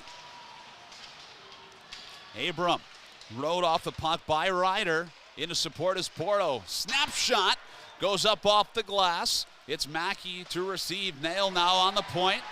Sends it down to Mackey near side corner. Looking for Nail once again, but his turnaround centering pass was right to Francis Belmonte. Here come the Raiders back the other way. Behind the net, it's sent by Abram. He'll slow it down in his own zone. Cross-ice pass to Poro. Trying to give it back, but Belmonte was there to take it away. 9:20 left to go in the third period. Charging up the far side wall were the Raiders. It was the stick of Adrian Abram, though, who was able to pull it out of there. Now Nail. Ran into Francis Belmonte. Supporting him, though, was Maddox Cadera, who had a sharp angle shot, and I think he went right off the side of the goal frame. Now it's David falling down, able to get that puck into the neutral zone. Right on the red line was Nathan Capitano, and the Raiders are back in. Snapshot from the top of the far side circle was sent aside by Labneau. Now here comes Alex Fronte. Excellent recovery there from Cadera. Backhand try was blocked by Braden Ricci. Now it's Troy Nail. 1 goal today from Nail. He's into the offensive zone. Troy Nail with the shot. That was well high and wide. And after scoring his first collegiate goal this game, Troy Nail leading the charge on the offensive side of things. That one got touched in by John Parsons, who will come off for a line change. Right there behind the net, it was Ryder who had some major contact with Alagna, who is then giving him the what for behind the Lewis net. I think the whole Raiders bench wanted a penalty. Not going to get it at this point in the hockey game. It's Keegan Mackey. He's as Rapaz in the middle. Feeds him. It's Rapaz! And the Flyers are offsides.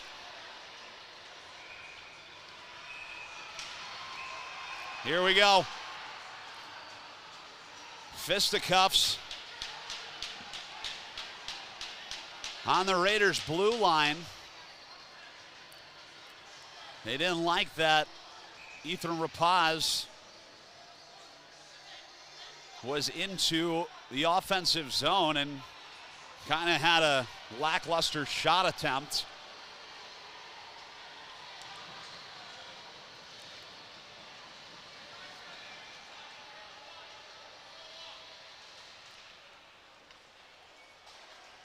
And some more special teams practice for the Lewis Flyers in this hockey game. It was Alagna and Groh-Barrick who will take a seat. Still barking away at each other in the penalty box.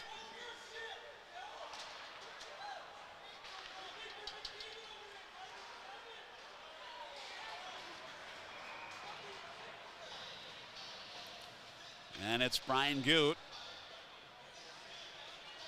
who was given a talking to Ben Alagna, trying to calm him down a little bit. Obviously, Ben Alagna was coming in there to support his teammate after it was, I believe, Groh-Barrick who went after Rapaz in the offensive zone. 2 minutes on the board either way. It looks like we're going to go 4-on-4. After all that,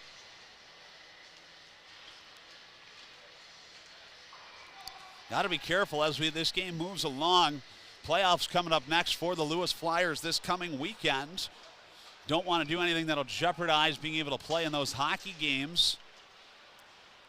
For example, earning yourself a disqualification penalty that will result in you being suspended for one hockey game. Doesn't appear to be the case this afternoon in Romeoville, as 2 minutes aside up on the board. Lots of open ice out there. We're going to play 4-on-4 for the next 2 minutes. Regardless of goals scored, we will go 4-on-4 for the entirety of it.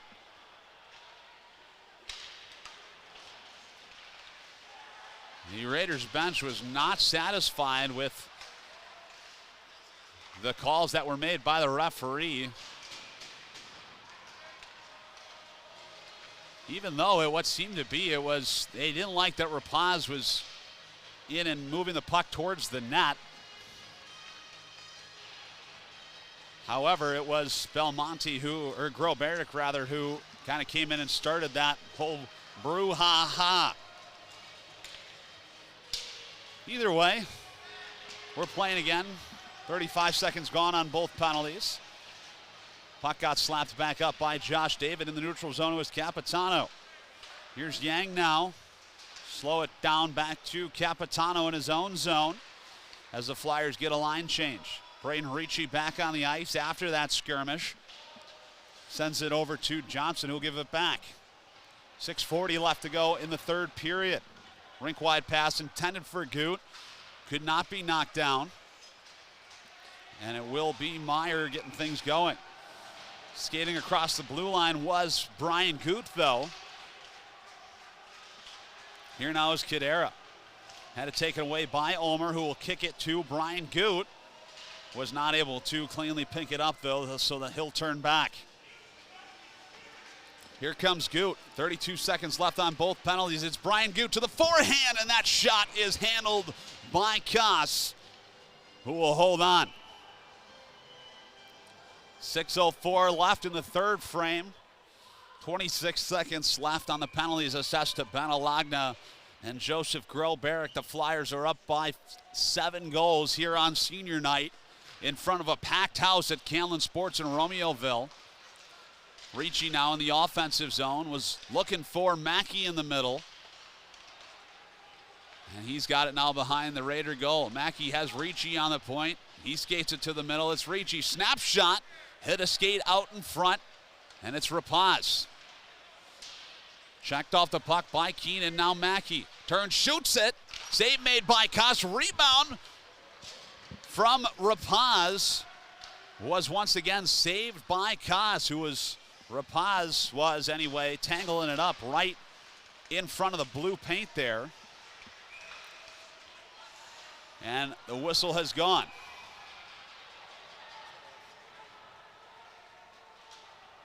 Offside's the call. 5:23 left in the third. It's Poro, Rapaz, and Mackey out there for the Flyers. One back by Ryder. And rifled into the Lewis zone. Out to play it was Thomas Labno. It's Poro now near side half wall. Can't quite chip it out. Recovering nicely was Keegan Mackey, who will get over the red line and send it in. Far side is Groh-Barrick. Right there was Rapaz as well, and it gets sent up once again by Joseph Groh-Barrick. Things starting to settle down here in the third.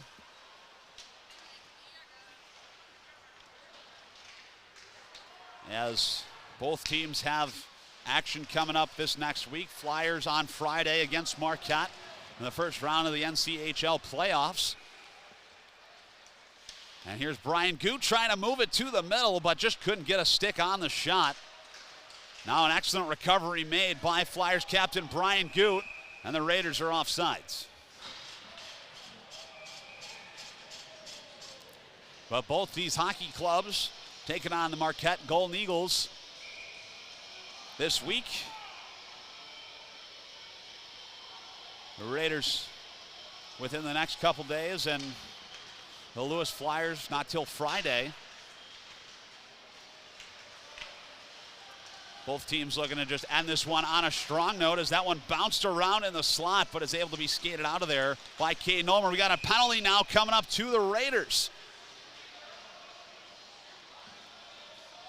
Befuddled look on the face of John Parsons, who that penalty was assessed to. Elbowing is the call, got the arm up. In the opinion of the referee, who was standing in the near side corner to make that call, it was John Parsons, though, who went palms up as he enters the penalty box. Late power play try for the Lewis Flyers. 4:07 left to go in this hockey game. Fades off to the left wing side of Cody Koss. As a hush falls over here at the center rink at Canlan and Romeoville. Working the puck into the zone was Maddox Kadera, who tried to split the D, but Lewis defense was having none of that. Really hopping place here at Canlan today. Central State's playoffs happening all around us. High school, Illinois High School West playoffs happening as well. Hard to find a parking spot today. Here comes Fronte motoring in. He was stopped in his tracks there by Hayden Ryder. Now it's Pramack. Tries to split the D. It's Pramack into the zone, and puck hopped away from him right to Koss, who was able to find it.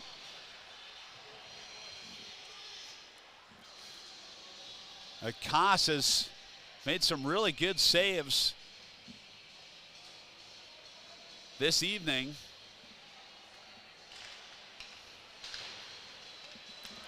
Here against the Flyers. Still got 3:13 left to go in the third period. Dan Johnson walking in. Shoots it. It was blocked out in front by Rapaz and found by Poro, but he just wasn't able to pull the trigger on the shot. Near side to Mackey. Tries to give it back across. Gregori's got it now. On the far side dot. Has Dan Johnson near side point. Decides to give it to Mackey. To Gregori. One-timer was saved by Koss. 41 more seconds of power play time for the Lewis Flyers as that long-range try from Mackey was an easy stand-up save for Cody Koss.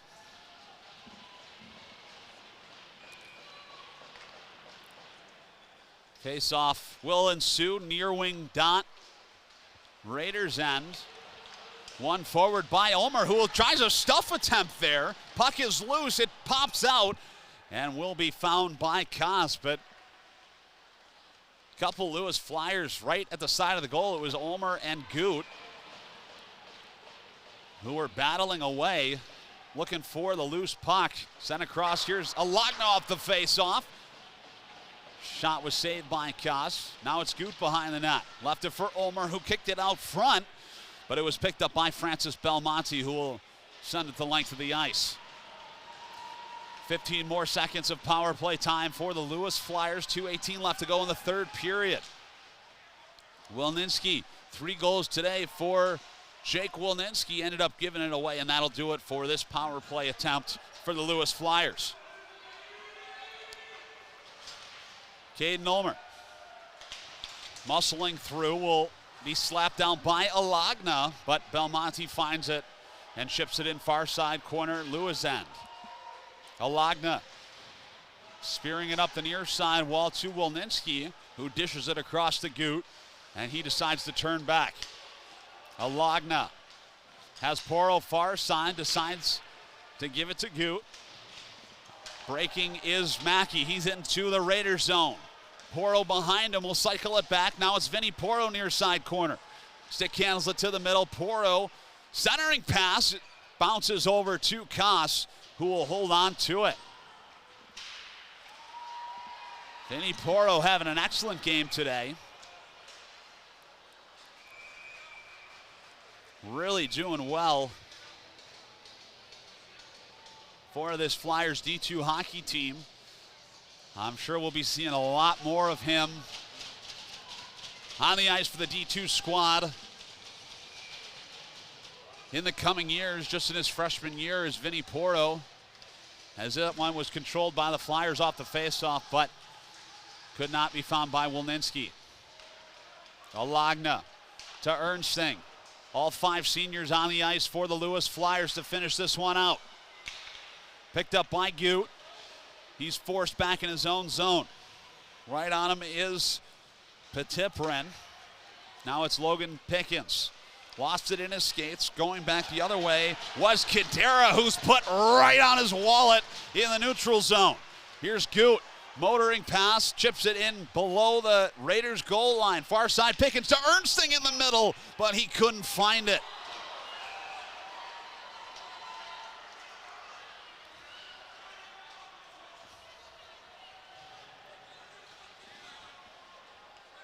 And a water bottle goes flying. Everything being thrown on the ice now.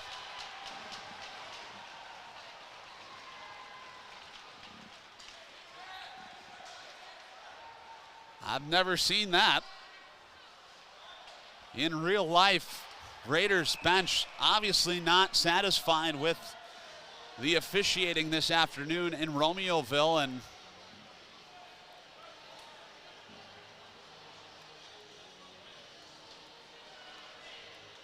one of the coaches for the Raiders was sent off the ice, and they'll just run out the clock here. Not sure if that was Joseph O'Reilly or George Sullivan who was sent out, but obviously emotions running high on the bench for the MSOE Raiders, but as the clock will tick down, the Lewis Flyers will vacate the bench and congratulate their goaltender here on senior night. What a performance by all 5 seniors. Standout player, though, Jake Wilninski, one of the seniors, with the hat trick.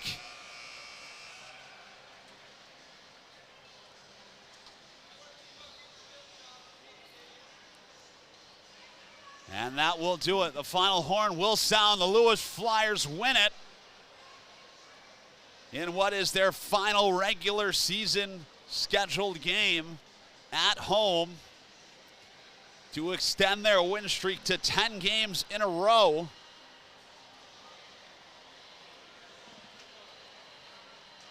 And overall, one of the best games that I've seen from the Lewis Flyers ever. Started off really hot and talked to a couple people after that first period, and a lot of the same thoughts were echoed. One of the best periods ever for the Lewis Flyers at home, and they take a lot of momentum into playoffs this weekend against the Marquette Golden Eagles. As the rest of the Raiders will vacate the ice surface, the Flyers will salute the hometown fans, everyone who came out for senior night. You want to stay tuned. In just a couple minutes, I'll be talking to all 5 Lewis hockey seniors right here live on the Lewis University Television Network, so you'll want to stay right with us. But Flyers win it in regulation, 8-1, the final score. Scoring recap on the day: Pramac had 1, Fronte had 1, Wilninski had 3. The hat trick for the senior, Troy Nail, with his first ACHA collegiate goal. Brian Goot had 1, and the Magic Man Scotty Ernsting rounded out the 8th. Lone goal for the Raiders coming from Maddox Cadera. He got his 20th goal of his freshman year.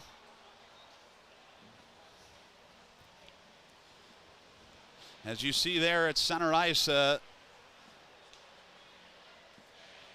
is Gro Barrick conversing with some of the Lewis Flyers, and just to the left of that are some of the seniors.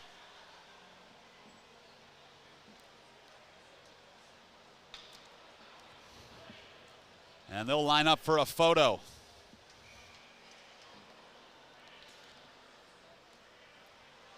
Like I said, though, you'll want to stay right with us right here on the Lewis University Television Network. We'd like to thank you for staying with us this whole game and being with us all season long. As a 5 one last time here at Callan Sports, these 5 will take the ice. We'll be talking to them in a couple minutes. Stay right here. Flyers win it in regulation time. You're watching Lewis Hockey right here on the Lewis University Television Network.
those can be wrapped up.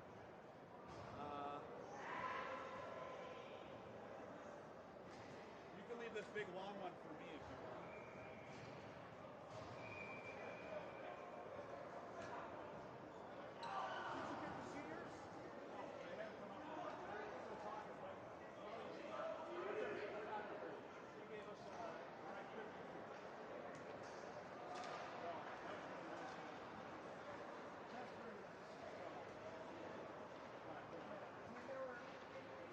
Guys, I got it. They were taking this from me. I'm like, hey, man.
All right, welcome back to the Lewis University Television Network. I'm joined by all 5 Flyers seniors. Guys, you just had a fantastic hockey game.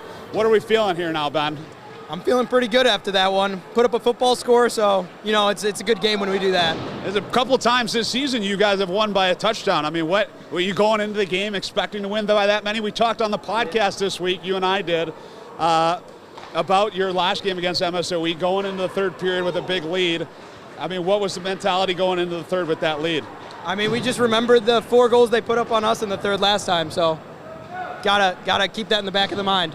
Yeah, and we had a couple of guys on the ice with an excellent performance. This guy to my right, Jake Walensky, is one of them. A hat trick by halfway in that hockey game. What was going through your mind when you scored that third goal on senior night in front of a packed house in Romeoville? Honestly, still cannot believe I did score that, because I was going in, did a toe drag shot. Usually never works, but it worked this time, so we'll go with it. It was fantastic. This has to be one of the best memories of your career here. Anything else stick out in your mind? Gotta be North Carolina trip, or when we went to the Northern Michigan trip with the boys on the bus ride and the flights. Definitely probably my few favorite memories, but it's like you said, I don't think they're gonna top tonight, so. Was this your first hat trick of your career? Remind me. At Lewis, yes. Wow. All right. What a win. It was fantastic. Another guy who's used to scoring a lot of goals, Scotty Ernsting, had another one today on senior night, again in front of a packed house. What are your emotions? Because is this your last time on the ice here in Romeoville? It is, yeah. That was. It's good to go out with scoring a goal in our last game, our last home game. So, I mean, it meant a lot, and I mean, the show out was perfect. It was a good time. And you now walk away from Lewis University, the all-time goal-scoring leader. I know I talked to you at the end of last week, but you had another one here today. I mean, what's going through your process with that? You think anyone's ever going to break that record? Oh yeah, I gotta keep pumping that number up. So we got Caleb and Dave on my back here, so they got 3 years left, so they got a chance. So trying to make the gap as big as possible if we can. Yeah, no, it was absolute beauty of a goal today. Brian Goot, you had a goal of yourself on senior night. I mean, most of the goals, what was it, 7 of the 8 came from seniors? Am I remembering that correctly? At least 6 came from all you guys. What was going through your head when you put the puck in the back of the net today? I mean, when you have so many people coming out to the games, you kind of don't want to disappoint them, you know, and especially that breakaway goal is a little uncharacteristic of me, but, you know, I'll take what I can get on senior night. You know, it's a very special moment for all of us. So I think putting a puck in the net was probably definitely a highlight of the day for sure. But, I mean, it's been a long 4 years here, and the one thing I always look forward to before getting on the ice is playing a game of sewer. So that's probably one of the best things about Lewis. But, yeah, it was a banging season for sure.